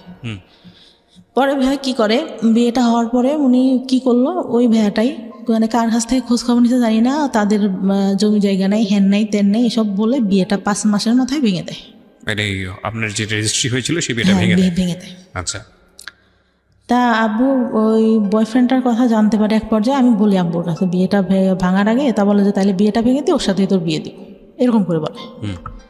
কিন্তু ভাইয়া কী করলো, বিয়ে ভাঙার পরে ওই ছেলের সঙ্গে আমাকে বিয়ে দেবে না, অন্য জায়গায় বিয়ে দেবে, এই ছেলের সাথেও দেবে। আচ্ছা। আমি আমার বয়ফ্রেন্ডের কাছে বললাম, বয়ফ্রেন্ড তখন কি করতো, পেশায় কি ছিল? কিছুই করে না? পড়ালেখা করতো, আচ্ছা। ইঞ্জিনিয়ারিং পড়তেছিল। তো ও বলে যে আমি তো চাকরি বাকরি করি না, আর আমার মা মেনে নিবে না, তোমার বিয়ে ভেঙে দিছে, এইটা জানলে তো আমার মা নিবেই না। আসলে ভাই কথাটা ছিল হচ্ছে আমার যতটুকু দরকার ছিল ও তো আমার কাছ থেকে পাইছে, আমাকে কেন বিয়ে করবে, আমার যতটুকু ধারণা এখন বুঝি। পরে আমি অনেক কান্না করতাম যে আমি আব্বুকে বললাম তোমার কথা, তুমি এখন এগুলো কেন বলো? বলছে আমার পক্ষে সম্ভব না তোমাকে বিয়ে করা, আর তুমি আমার ফ্রেন্ডদের সাথেও কথা বলতা, এইগুলো তোমাকে নিয়ে যখন সংসার করবো তখন মনে পড়লে আমি এটা মেনে নিতে পারবো না। আচ্ছা। তাই বলে পরে একটা পর্যায়ে কী হলো, আমি মানে কথা বলাটা আস্তে আস্তে বাদ দিয়ে দিলাম। আর খুব মনে পড়তো, মাঝে মধ্যে কান্নাকাটি করতাম। ও মানে ভাইয়া অকথ্য ভাষায় আমাকে গালাগালি করতো। আপনার বয়ফ্রেন্ড? হ্যাঁ, এত বাজে বাজে বাজে বকাবকি করতো ভাইয়া, আমি নিতে পারতাম না। অনেক কান্নাকাটি করতাম যে আমি তো তোমার আমার জীবনের এমন কোনো ঘটনা নাই যে বলি নাই, তুমি এগুলো কেন করতেছো? এগুলোর জন্য আসলে একটা ফ্যামিলি এডুকেশন প্রয়োজন হয়। মানে বিয়ের আগে ধরনের অনৈতিক সম্পর্কে না জড়ানো, বা শেয়ারিংয়ের জায়গা থেকে আসলে কতটুকু শেয়ার করব, যাকে শেয়ার করছি সে আসলে এতটুকু আস্থার জায়গা আছে কিনা।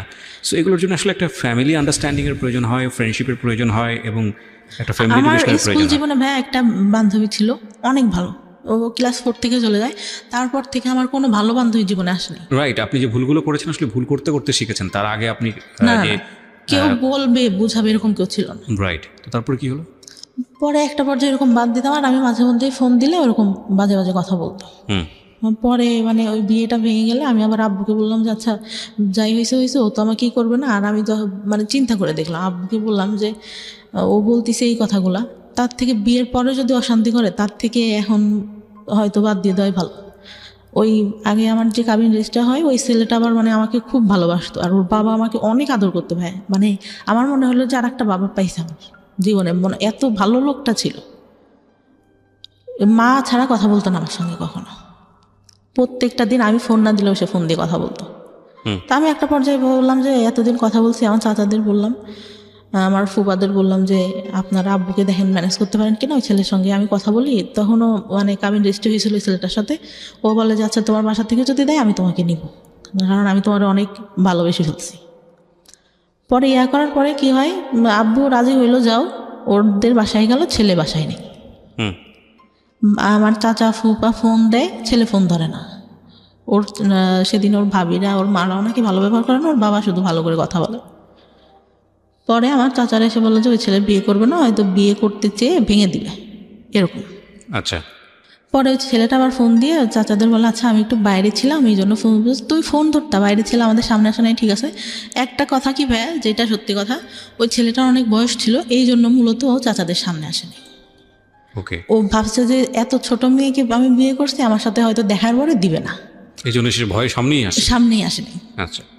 আমি একদিন বিয়ের পরে যখন বিয়েটা ভাঙে নাই তখন বলি যে আপনার বয়স এত বেশি, আপনি আমাকে বিয়ে করলেন, আপনি তো দেখছেন আমি তো তখন তাকাই দেখি না, আপনি তো দেখছিলেন যে আমি তাকাইও দেখি নাই, আপনার কি এটা ঠিক হয়েছে? বলে আসলে এখন বুঝতেছি ঠিক হয় নাই, তারপরে তোমার কি মানে বিয়েটা ভেঙে দিব? হয়েছে না, মেয়েদের জীবনে একবারে আমাদের যে ফ্যামিলি যে স্ট্যাটাস ছোটোবেলা থেকে দেখে আসতেছি, একটা মেয়ের বিয়ে ভেঙে গেলে পরে আর ভালো বিয়ে হয় না। ছেলেটা ভাইয়া বয়স বেশি হলেও, যেটা সত্যি কথা আমার লাইফে দেখা, শ্রেষ্ঠ মানুষ ছিল, এত ভালো কথা। আর তাকে আমি ফোনে আমার বলা লাগতো না, এক সপ্তাহ পর পর ফোনের টাকা লুট দিয়ে দিচ্ছে, ফোন দিলে কোনোদিনও ধরতো না, কেটে ব্যাক করতেছে। আচ্ছা, এরকম ছিল। পরে কী করলো, আমাদের যেদিন মানে বিয়ের কথা ছিল, ওদের ওই দিক থেকে দাওয়াত টাওয়াত সব দেওয়া শেষ, তার মধ্যে তো বিয়েই করে দিয়েছে, কিন্তু আমাদের এদিকে কোনো প্রোগ্রামই না। মূলত আমার বিয়েটা ভাঙে আমার বাবা ওই ছেলেটার কথা শুনে, আর হচ্ছে ভাইয়ের বিয়ে দেওয়ার পরে আমার বাবার হাতে হয়তো অত টাকা ছিল না, সে গল্প দিচ্ছে যে আমার একটাই মেয়ে, অনেক বড় করে হ্যান করবো ত্যান করবো, কোনো কিছু করতে পারবে না, এইটা কারণ ছিল। পরে হুট করে ছোট চাচা নিয়ে আসে, যে আমাকে মানে ছোটবেলা থেকে ফিজিক্যালি টর্চার করতো, সে নিয়ে আসে। তা নিয়ে আসলে আমার বাবা বলে যে এইসব কাপড় কেন পরে আসিস, ভালো কাপড় পরতে পারিস না? আমি বাসার উপর কী পরবার, এবার আচ্ছা ভালো কাপড় পরতে। তা আমি মানে তখন একটু আন্দাজ হয় যে ভালো কাপড় কেন পরতে বলতেছে। তো নিয়ে আসলে ছেলেটা এত সুন্দর করে এত ভঙ্গিমায় কথা টথা বললো, আমাকে শাড়ি পরায় আবার সেই সামনে নিয়ে বসাইলো, সব কিছু জিজ্ঞাসা করলো। আমি ওনার ভঙ্গিমা দেখে, কথা বলা দেখে, দেখতে সুন্দর ছিল আমার, মানে ভালোই, মানে একটা বার তাকাইছিলাম, ভালোই লাগলো। এর থেকে একটু বয়সই হবে, তারপরও বয়সের ডিস্টেন্স আমাদের 15 বছর মতো। তা আমাকে পরে হচ্ছে ওদের বাসার থেকে দেখতে আসবে, এর মধ্যে ওই ছেলে ভাই আমাদের মানে সব কিছু, আমার বাবা সব কিছু খোঁজ দিছে এক রাতের মধ্যে, একদিনের মধ্যে। আর নেওয়ার পরে ওরা বাসার থেকে আসে, আমি আবার বলি যে আমার যে আগে একটা ইয়া হয়েছিল, এটা কি বলা হয়েছে কিনা। আমার মাকে জিজ্ঞাসা করলাম যে আমি কিন্তু পরে এবার বিয়ের পরে সমস্যা হবে, এটা কিন্তু আমি মেনে নেব না। ওকে। পরে ঘটককে বলে, ঘটক আবার বলে যে না, বলা হয়নি। তা বলে যে আচ্ছা তাহলে বাব্বু বলে যে আচ্ছা বলো, যদি বললে যদি করলো, নাইলে নাই, বিয়ে করলে। পরে ভাইয়া বিয়ে দেওয়া, ওনাকে বলছে, উনি সবার কাছে খোঁজ নিয়েছে, কিন্তু সবাই তো জানে যেহেতু ফ্যামিলিটা ভালো, জানে, সবাই বলছে যে না উঠাই নাই, শুধু ওদের কাবিন রেজিস্ট্রি হয়েছিল। ছেলে বিয়ের আগে আসলো, ওদের বাসার থেকে সবাই আসলো, এসে ওর বাবা অনেকই মানে আমার, তারপর ঈদের পরে ছিল, কোরবানি ঈদের পরে মেবি, ওই দুনিয়ার লোক এসে মনে হচ্ছে আমি একটা কার্টুন বসে আছি, আমাকে দেখতেছে, কি দেখতেছে। ছেলের নানা ছিল, আমার চুল ধরে ঘোমটা নামায়, এইটা ওইটা, আমার খুব বিরক্ত লাগছে, কি রে চুল ধরবে, এইটা কি চুল ধরার যুগ নাকি? 2015 সাল ভাই, চিন্তা করেন আমার চুল ধরে হাঁটা দেখতেছে, কেমন মেজাজটা গরম হতে পারে তখন। ওকে। আমার খুব মেজাজ খারাপ হয়, আমি রেগে যখন বের করে দেয় আমি আসি, চলে আসি। আমার চাচাতো ভাইরা বলতেছে আপু কি হয়েছে, আপু কেন রাগ করছে? আমার চাচাতো ভাই বড় চাচার ছেলে, আমার থেকে বয়সে ছোট, মানে আমাদের বাবা আগে বিয়ে করে তো এই জন্য। ও আমাকে অনেক ভালোবাসে, বুবু বলে ডাকে। বুবু কেন রাগ করছে, বুবু কি হয়েছে? চুল কেন ধরে দেখলো, আমার হাঁটা কেন দেখলো, আমি কি ইয়া নাকি, এরকম করে বলি। পরে তাদেরও পছন্দ হয়, বিয়ে পরে সেদিন বিয়ে পড়াই দিল ভাই, একদম। আগেরটা ডিভোর্স হয়েছিল? হ্যাঁ, ডিভোর্স হয়ে গেছে, তার মনে হয় ভাইয়া 1 সপ্তাহের মাথায় আমার বিয়ে দিয়ে দিল। ডিভোর্স হলেও তো 3 মাস সময় লাগে, ওয়েট করতে হয়। হ্যাঁ, তো কী করলো, বিয়ে দিয়ে দিল। আর আব্বুর একটু ক্ষমতা ছিল, বললাম না, একটু পলিটিক্যালি ছিল, ওই জন্য কেউ আর কিছু বল টলে নাই, ইয়া করে নাই। কিন্তু ওই ছেলেরা নেওয়ার জন্য অনেক লোক দিয়ে খবর পাঠাইছে, ত্যান করছে, কিন্তু এদিক থেকে আমাদের এদিক থেকে কোনো কথা ইয়া হয়নি।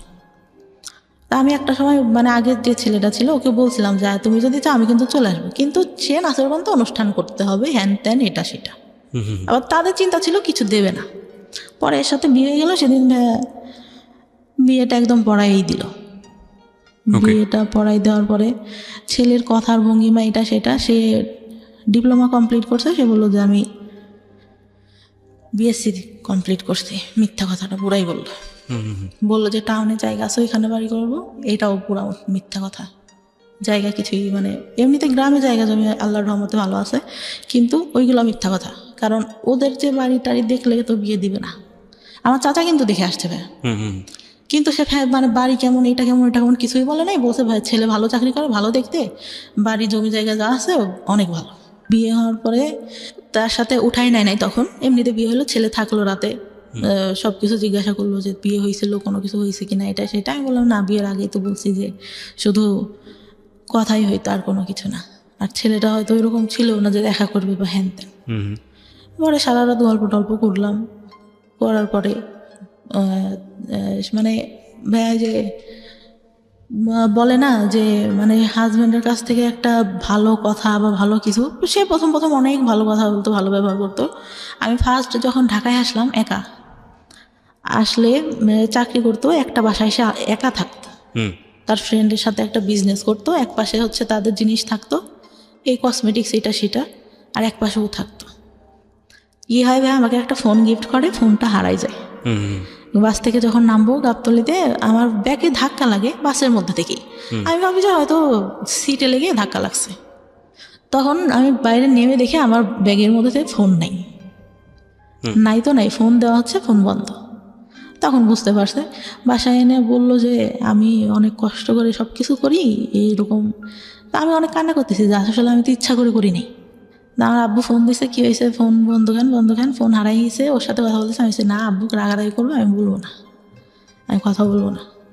তো আমি অনেক কান্না করি, কিন্তু ও এইভাবে বলে, আমার খুব মানে খারাপ লাগে ভাইয়া, যে আমি তো ইচ্ছা করে ফোনটা হারাই নাই, এইভাবে কেন বলতেছে। আর ওর মানে বিয়ের প্রথমে এত ভালো কথা, আমি ঢাকায় এসে দেখলাম পুরাই উল্টাটা ভাইয়া, পুরা উল্টা, মানে একদম মানে মনে হলো আকাশ থেকে আমি পাতালে পড়ে গেছি, এটা কি। পরে উঠাই নিল মনে হয় প্রায় 6-7 মাস পরে। উঠাই নেওয়ার পরে আমাকে যেরকম মানে আমি পার্লার থেকে সেজে আসলাম, এই বউটু সে যে এত সুন্দর করে আসলো, সে আমার সাথে এতদিন যে সংসার করতে, সে বিয়ের দিন সে এমন ভাব করতেছে যে আমার প্রথম দেখতেছে। আমার খুব বিরক্ত লাগতেছে, আমি বসে খুব ফুল দিছি রাগে, কি রে বিয়ে হয়ে গেছে আগের থেকে চেনা জানা, সে এমন একটা ঢং করতেছে যে আমার এই ফার্স্ট দেখলো এটা সেটা। তার মধ্যে আবার ক্যামেরাম্যান এরকম করে তাকাইতে বলতেছে। আমার আবার একটা জিনিস কেউ যদি বলতো বুঝতে পারতাম, একটাবার বললো যে এইটা এরকম না, এরকম করো। সে কি বললো, বিয়ে তো প্রথম করতেছি এই জন্য আসলে বুঝি নাই কিভাবে, ক্যামেরাম্যান বলতেছে, সে বুঝতেইছে না কি করতে হবে, তাকাইতে হবে কিভাবে, কি বিয়ে তো ফার্স্ট করলাম, আগে তো একটাও করি নাই, কিভাবে বুঝবো। আমার ওই কথাটা খুব খারাপ লাগে, কী রে এই খোটা দেওয়া শুরু করলো এটা না কেমনি কি। কথায় এই কথাটা আসতেছিল। অনেকেই হয়তো নোটিস করে, আমি নোটিস করি নাই, বিয়ের পরে করি। তারপরে যখন নিয়ে গেল ভাইয়া, চারপাশে জঙ্গল, মাঝখানে মাটির পথ, আমাকে নিয়ে যাচ্ছে, আমি মানে সন্ধ্যা কি কই নিয়ে যায় আমাকে, এটা কই আসলাম। যখন ওদের বাসার সামনে যে নামালো ভাইয়া, আমি পুরা মানে আমি মানুষের বলে না বেশি কষ্টে হাসি পাই, আমি হাসতেছিলাম। কি এটা কি থেকে নিয়ে আসলো, হাফ ওয়াল, একটা ফুল ওয়াল, 2টা রুম, একটা হাফ ওয়াল টিন শেড, মানে এমন আগেকার যুগের একটা বাড়ি, এতটুকু ঘর, এটি কই আসলাম আমি। তো তখন আমার মনে সান্ত্বনা দিচ্ছি, তখনও জানি যে ওদের টাউনে জায়গা আছে, ওইখানে বাড়ি করবে। আচ্ছা, তো ওইটা বলে মনে সান্ত্বনা দিচ্ছিলাম, না জায়গা জমি আছে, বাড়ি করবে, এখানে থাকবে না, তো এখানে বাড়ি করে কি করবে, হয়তো এটা। পরে ভালোই থাকলাম ওইখানে 2 দিন। পরের দিন অনুষ্ঠান করলো, পরের দিন যাইতে দিল না, 2 দিন পরে আবার বাবার বাড়িতে আসলাম, ওর বোনরা আসলো সাথে। বিয়ের পরে কি হলো, আমার গেছি, আমার যে গয়নাটা দিছে আমার ছোটো ননদ দেখে বলে, কি গয়না দিছে, দেখতে ভালো না, এই আমাদের বাসা থেকে যেটা দিছে অনেক সুন্দর। তারপরে আমি তো মানে আমার মন খারাপ, আমি বললাম যে আব্বু বলছে যে আমার তো একটাই মেয়ে, তো তোমাকে আমি ভালো করে বানাই দেবো, এখন তাড়াহুড়া করে এইটা ওদের কাছে ছিল এটাই এনে দিছি ওকে। বলি। পরে ওর আবার চাকরিতে তো ছুটি ছিল না, 1 সপ্তাহ পরে আবার যায়, গেলে আবার শ্বশুরবাড়িতে আসলাম। তার মধ্যে লাগলো ঝামেলা, কি মাছ কুটতে দিছে ভাইয়া। জীবনে যে আমি কোনোদিনও আমার ছোটোবেলা থেকে আমি জীবনে কোনোদিনও আমি নিজে মনে করে না হাত দিয়ে ভাত নিয়ে খাইছি। শীতের দিন ভাবে এত অলস ছিলাম, শীত লাগবে হাত দিয়ে ভাত খেতে গেলে আম্মু খাওয়াই দিতে হবে, নাহলে রাতে সেদিন খেলাম না, শুয়ে পড়লাম এরকম। তো মাছ কুটতে দিয়েছে, ছোটো মাছ ভাই, আমি এত আস্তে আস্তে আস্তে আস্তে কাটতেছি, আমার ননদটাও কাটতেছে। তো বলতেছে যে এত আস্তে আস্তে মানুষ মাছ কাটে, আমি বলতেছি আমি তো কখনো করি নাই, এই তো করতেছি এই বেশি। তো আমি বাসায় এসে মানে ওদের আমার কোনো কাজই পছন্দ হয় না ভাই। তো আমি খুব মানে আমার খুব খারাপ লাগতেছে, আম্মুর কথা মনে পড়তেছে, কান্না করতেছি যে আমার এটা কী দিল, কী দেখে বিয়ে দিল। পরে ওদের একটা খালু থাকে, ওদের সাথে আবার ওর টাকা দেয়, ওদের সাথে আবার ঝামেলা হয়। তা ওই খালুটা মানে বিয়ের দিন আমার চাচাকে নাকি ইয়া করে বলে যে বিয়ে তো দিলেন, পরে বুঝবেন মজাটা কেমন, এরকম বললো। আমরা তখন আমার চাচা, ছোট চাচা কিছু বলে নাই তাকে। পরে আব্বুকে হয়তো বললে আমার বিয়ের কিছুদিন বলতে 5-6 মাস পরে আমি মনে হয় প্রেগনেন্ট হই। 1 মাস পর আমি বুঝতে পারি, তার আগে বুঝতে পারি না, 1 মাস পর যখন পিরিয়ড হচ্ছে না তখন বুঝতে পারি।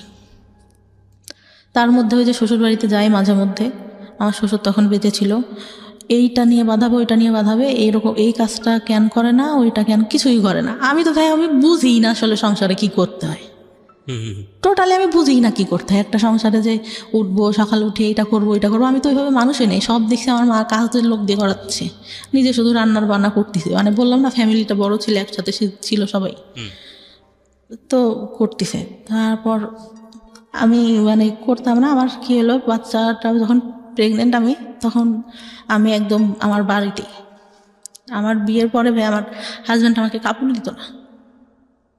ওকে। টোটালি বলতে আমি গেছি, আমার একটা জামা সবসময় পরার জন্য 500-550 টাকা দাম হবে। বললাম যে এটা আমার পছন্দ হয়েছে, আমি নিব। বলছে আমার কাছে টাকা নেই, তোমার কাছে থাকলে নাও। তারপর আমি নিলাম, আমি ওই ইয়া করি নাই। আবার আমার খালার ছেলেটা অসুস্থ হয়ে যায়, ওর কাছে টাকা ছিল না, আমি মানি ব্যাগ দেখে আমার কাছে টাকা ছিল, ওইটার মধ্যে দিয়ে দিই। মানে এতটাই ভালোবাসতাম ভাই ফার্স্ট টাইমে, এতটাই বিশ্বাস করছি তার কথা শুনে। পরে আমার খুব খারাপ লাগে, ঈদ যায় 2টা ভাই, ঈদে 1 টাকা পুরো দেয় না আমাকে, আমার বাবার বাড়ি থেকে সব। ঢাকায় আসছি, এই বছর বাণিজ্য মেলায় যাবো ভাইয়া। আমি বললাম যে গেলে কি কিনে দেবা, বলে যাওয়ার আগেই কি কিনে দিব, বাণিজ্য মেলায় সবাই ঘুরতে যায়, কিছু কিনতে যায় না, ওইখানে অনেক দাম। বলে তাহলে কি দরকার আছে যাওয়ার। ওকে। পরে আমি আম্মুরে ফোন দিয়ে কান্না করতেছিলাম, আব্বু আর বিকাশে 2000 টাকা পাঠায় ওর, যে ও গেলে যা কিনতে যায় কিনে দিও। পরে যাই ওখান থেকে একটা হাতের ব্রেসলেট, একটা পায়েল কিনে আর একটা আংটি কিনে। ও মানে আমাকে নিয়ে যাওয়ার পরে ভাইয়া শুধু গ্রাউন্ডে ঘোরাচ্ছে, এই যে সব আগে ঘুরে দেখো।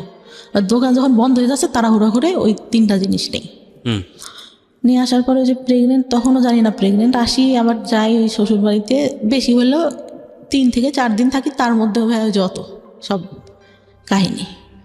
আবার এখন পর্যন্ত দুপুরে ঘুমানো আমার শাশুড়ি দেখতে পারে না, এই ঘুমায় দেখে তুই অবস্থা। একটু কাজ করে রসুন পেঁয়াজ ছিলে রাখলে পরে রান্না বান্না করতে তাড়াতাড়ি হয়। ওই তো বললাম না ওইরকম করে দেয়। তারপর আমার চাচা, যেটা বলতে ভুলে গেছি, বিয়ের পরে এই ছেলেটার সাথে যখন বিয়ে হয়, ওর চলে গেল, আমার দাদি ছোটবেলা থেকে আমাকে দেখতে পারতো না। এই খাওয়াটা এই হলে ফুপরে আসছে, বলবে যে খেতে বসছি, দেখা গেছে সামনে থেকে বাটিটা টান দিয়ে নিয়ে নিত। আপনার ফুপু? আমার দাদি। হ্যাঁ, বলতো যে ওরা তো চলে যাবে, তুমি তো বাসায় খাবি, পরে খাবা। মেয়ে বলে হয়তো দেখতে পারতো না। আমার খুব খারাপ লাগতো, আমার ভাইকে অনেক ভালোবাসতো আমার দাদি। হ্যাঁ, এই যে ডিসক্রিমিনেশন, এটা আমাদের সমাজে আছে। পরে এই বিয়েটা হওয়ার পরে কি হলো, ফুপুরা আসছে সবাই, আমার হাজব্যান্ড চলে গেছে তখন ঢাকায়। আমি ঘুম থেকে উঠছি, আমার অনেক গলা ব্যথা, আমার টনসিলের প্রবলেম এখনো, মাঝে মধ্যে ফুলে টুলে যায় একদম, কথা বলতে সমস্যা হয়, কথা বলতে পারি না। তা খেতে গেছি, আমার ভাবি আমার ভাইকে অনেক ভালোবাসে আমার দাদি। আমি খেতে গেছি, মাংসর বাটিটা সামনে আছে, আমি ডাল নিয়ে মাংসটা নিতে গেছি, উনি কোত্থেকে এসে বাটিটা টান দিয়ে সামনে থেকে নিয়ে নিছে, মানে দড়িও নাই। আমি বলতেছে তুমি কি মাংস নিবা, তোমার ফুপুরা খাইছে, যাওয়ার সময় আবার খাবে। আমার খুব কষ্ট লাগে, তখন কষ্ট লাগে। আর আমি তখন বলি যে না থাক, খাবো না। পরে ভাত মানে গলা ব্যথা, তারপরে কষ্টে গলার মধ্যে আর যাচ্ছে না, যে বিয়ে হয়ে 2 দিন সময় মানে সময় পাইলো না, এর আগে থেকে এরকম করতো, এখনও এই ব্যবহারই। বিয়ের পরেও এটা করেছে? আমার দাদি, হ্যাঁ, বিয়ের পরে। আচ্ছা, না ঠিক আছে। পরে আমার ভাই কি বললো, ভাই কথাটাই আসে, আমার ভাই ছোটবেলা থেকে অনেক আদর করতো, যখন রিলেশন করতাম তখন একটু মানে ওর কাছে খারাপ লাগতো, বলতো ওর কাছে হয়তো কেউ, ও মানে একটু ব্যবহার মাঝে মধ্যে খারাপ করতো, কিন্তু ভালোবাসতো এমনিতে। ঢাকার থেকে যাচ্ছে, এটা নিচ্ছে ওইটা নিচ্ছে। ও বললো যে সংসার করে খাবি তোরা, তোদের মতো মেয়েরা সংসার করে খায়। ঠিক আছে, ছোট ছোট বিষয়গুলো খুবই কষ্টদায়ক। আমার মনে হয় মেয়েদের প্রতি আরও বেশি সহনশীল হওয়া উচিত, সেটা পরিবার থেকে হওয়া উচিত। বাবার জায়গাটা ভয়ানক রকমভাবে মিসিং, এবং কিছু বিষয় আমরা আজকে এই অনুষ্ঠানে সচেতনভাবেই তুলে আনতে পারিনি, কারণ আমাদেরও একটা সীমাবদ্ধতা আছে। এক, আর 2 নম্বর যেটা, সেটা হচ্ছে যে মা যে ধরনের ভূমিকায় থাকা উচিত ছিল সেটা তো অবশ্যই ছিল না।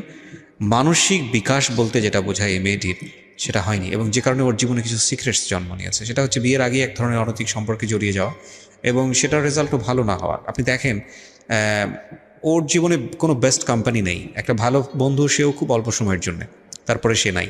যাকে সে লাভ করলো সেই ছেলেটাও তাকে নিতে পারলো না, ইজি হতে পারলো না, তাকে জীবনে রিসিভ করতে পারলো না। যাকে বিয়ে দেওয়া হলো সেটাও একটা ভুল ডিসিশন ছিল ফ্যামিলির, প্রথম বিয়েটা।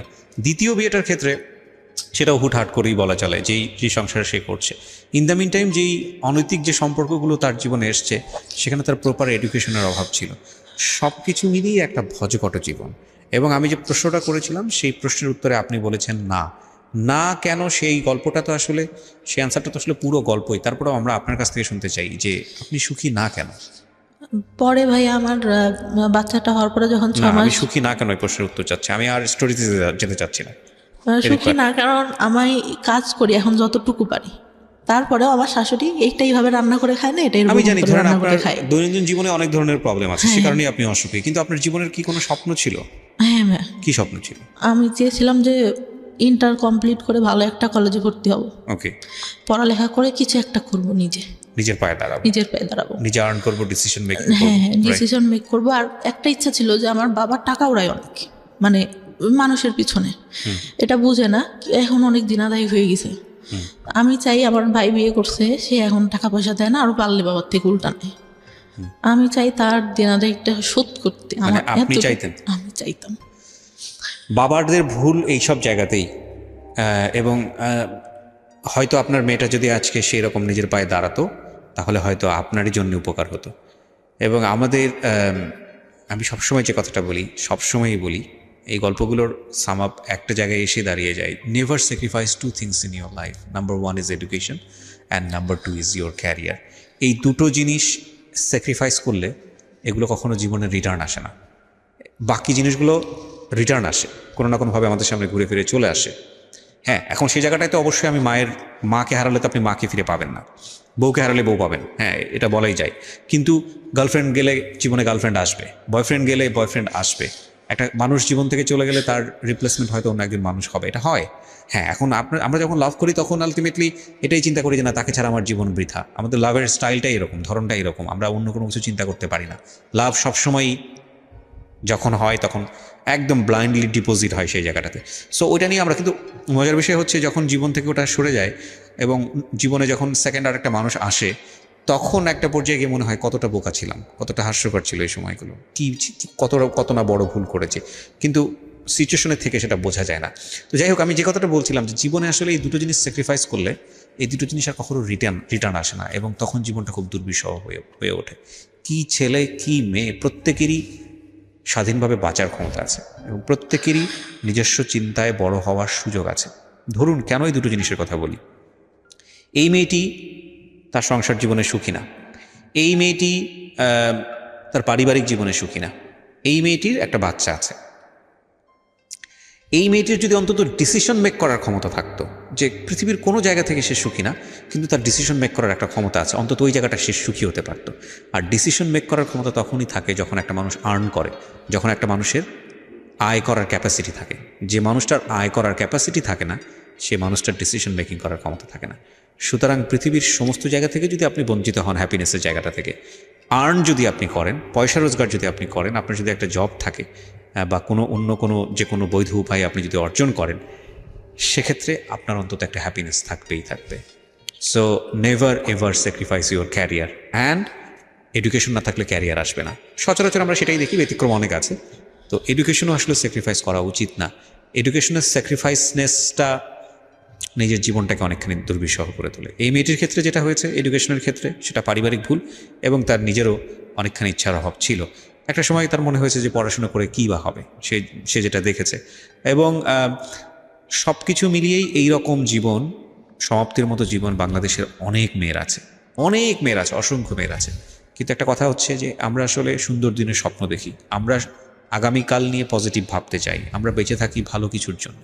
আমরা প্রতি মুহূর্তে স্বপ্ন দেখি আমাদের জীবনটা অনেক সুন্দর হবে, যে কারণেই আমরা বেঁচে থাকি। আমরা বিশ্বাস করি সৃষ্টিকর্তাতে এবং একই সাথে আমরা বিশ্বাস করি আমাদের ভাগ্যে ভালো কিছু অপেক্ষা করছে, যে কারণেই সমাপ্তিরা এত স্যাক্রিফাইস করেও তাদের সন্তানদের মানুষ করেন এবং ভবিষ্যতের আশায় বসে থাকেন। ওনার একটা সুখের জায়গা অন্তত আছে, সেটা হচ্ছে ওনার সন্তান। উনি ওনার সন্তানের কাছ থেকে ভালো কিছু আশা করেন। আপনার যদি একটা মেয়ে হয়, আমি একটু প্রশ্নটা করে আজকের অনুষ্ঠানটা শেষ করে দিই। আপনার যদি একটা মেয়ে হয়, আপনি আপনার মেয়েটাকে আপনি কিভাবে বড় করবেন? আমার ভাইয়া মেয়ে। ও আপনার মেয়ে? আচ্ছা, ওর বয়স কত? 3 বছর? 3 বছর। ও, তো আপনার এই প্রবলেমগুলা যেগুলো আপনি ফেস করছেন, এখন আপনি তো বোঝেন যে আসলে কোথা থেকে কি হতে পারে। সো এই বিষয়গুলোকে আপনি ওর দিকে খেয়াল রাখেন? সব সময় ভাইয়া, সব সময়। এই যে যেরকম আমার ও বাবা বা এখনই বুঝাই যে এটা তুমি এইটা করতেছ আম্মু, এটা যদি কেউ করে তুমি আমাকে কিন্তু বলবা, শারীরিক যেটা ওটা, এটা কিন্তু সেনসিটিভ।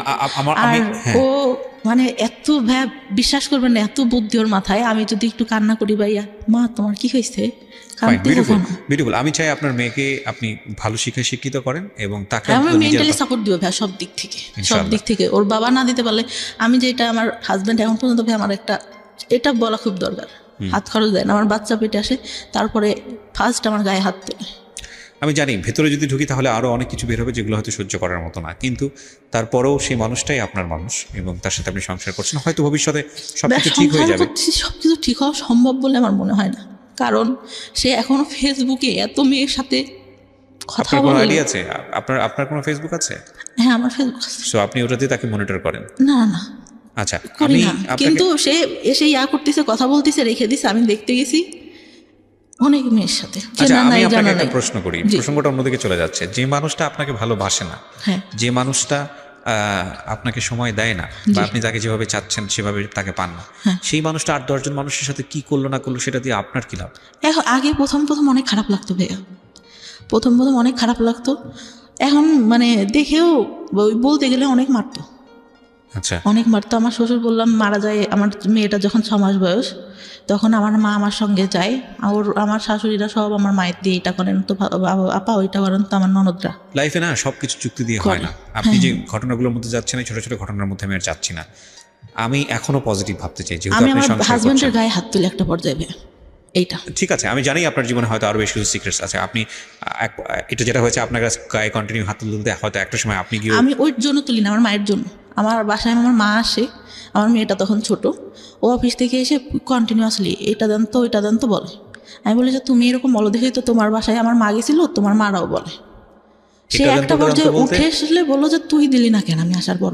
এটা দেন তো ওটা দেন তো বলতে আম্মুকে বলতো, মানে যৌতুকের ব্যাপারে? না, তাহলে ওই পানি দেন তো আম্মু, ওইটা খাওয়া, ওইটা টানেন তো আম্মু, এরকম বলতো। আমার খারাপ লাগতো, কিরে আমি আসি, আমার মাকে কেন বলে? ও বলতে পারে যে আপনি একটু বাবুকে ধরেন, ওইটা আমাকে সেটা দিক। যাই হোক, আমি সংসারের বিষয়গুলো দিতে চাচ্ছি না। আমি যেটা বুঝি যে আপনি কমপ্লিটলি নট হ্যাপি, কিন্তু এই মানুষটাই ধরেন একটা সময় গেলে সৃষ্টিকর্তা চাইলে হয়তো আপনার সবচেয়ে কাছের মানুষ হয়ে যাবেন, মনের মানুষ হয়ে যাবেন। হয়তো থিঙ্ক পজিটিভ, পজিটিভ চিন্তা করাটাই বেটার। যেহেতু আপনার সেই হাজবেন্ড, করি ভাই, কারণ আগে যত সমস্যা হতো এখন আগের থেকে অনেক কমছে। সে একটু মানে বলতে গেলে লোভী টাইপের। ঠিক আছে, থাক। আপনি ধরেন যেহেতু আপনার সঙ্গে সংসার করছেন, তাকে নিয়ে নেগেটিভ না বলাটাই বেটার। আপনি যেটা বুঝি যে আপনি হোপ ফর দ্য বেস্ট, আর দিন শেষে কিন্তু সে আপনার সন্তানের পিতা। তাই না? এবং একটা সন্তানের ক্ষেত্রে বাবা মায়ের সম্পর্কটা যেমনই হোক না কেন, এই দুজন মানুষের প্রয়োজন অনেক বেশি, অনেক বেশি। সো এই জায়গাটায় বাবা এবং মাকে অনেক বেশি স্যাক্রিফাইস করতে হয়, এবং এই ধরনের স্টোরি আমরা আমাদের আমি রেডিওতে আমি বলতে ভাইয়া দেখেছি। যতটা সম্ভব স্যাক্রিফাইস করে যাচ্ছি এখন। আগে তো বুঝতাম না ভাইয়া, ফার্স্ট টাইমে ছোট ছিলাম, অনেক কষ্ট হতো, অফকোর্স ইয়া আপনার করতো। লাইফের জায়গাটাতে অনেক বেশি স্যাক্রিফাইসের ব্যাপার আছে।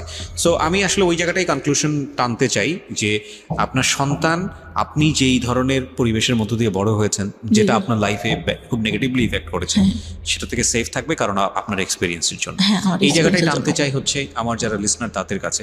দেখুন, গল্পের বিন্যাসে সেই ধরনের কোনো রোম্যান্স নাই, সেই ধরনের কোনো রোমাঞ্চকর ব্যাপার নাই, সেই ধরনের কোনো শিহরিত হওয়ার ব্যাপার নাই, এবং আজকের যে গল্পের বলার ধরন, সেখানে সেই ধরনের আপস অ্যান্ড ডাউন তন্ময় হয়ে শোনার মতো হয়তো তেমন কোনো বিষয় নাই, কিন্তু একটা শিক্ষার জায়গা আছে, চমৎকার একটা শিক্ষার জায়গা। ওনার জীবনের কিছু ভুল, কিছু অপরাধের জন্ম হয়েছে ওনার খুব অতীত অভিজ্ঞতার কারণে, এবং একই সাথে ওনার দ্বারা অনেক ভালো কিছু করা সম্ভব ছিল, সেটা হয়নি। সেটা সাফারার ওনার ফ্যামিলি, উনি নিজে, এবং ওনার ফ্যামিলি, অফকোর্স ওনার বাবা মা তো অবশ্যই সাফারার। তো আপনারা যারা শুনলেন, তারা যেন ওনার মতো করে ভুলগুলো না করেন, বা তারা যেন তাদের মেয়েকে প্রপারলি বড় করেন। এই যে বেসিক নিড যেগুলো, শিশুকে কি পরিবেশে বড় করলে সে কোনো সেক্সুয়াল অ্যাবিউজের শিকার হবে না, শিশুকে কি পরিবেশে বড় করলে তার যে বেসিক নিডগুলো, তার যে শারীরিক পরিবর্তন, বয়ঃসন্ধিকালের যে বিষয়গুলো, সেগুলো খুব স্বাভাবিকভাবেই সে নিতে শিখবে। শিশুকে কি পরিবেশে বড় করলে যাতে করে তার physical safety and security ensure হবে, শিশুকে কি পরিবেশে বড় করলে শিশু একটা ভুল ধরনের সম্পর্কে যাবে না, এই বিষয়গুলো নিয়ে বাবা মায়ের খুব ওপেনলি ডিসকাশনে যাওয়া উচিত। এগুলো লজ্জার কোনো বিষয় না, বরং লজ্জাটা হচ্ছে তখনই যখন কোনো একটা শিশু এগুলো না জেনে ভুলটা করে বসে। লজ্জাটা তার না, লজ্জাটা হচ্ছে তার বাবা মায়ের। So thank you very much. আপনি যেন সেই রকম বাবা মা না হন, সেই প্রত্যাশা রেখেই আজকের সিক্রেটস শেষ করছি।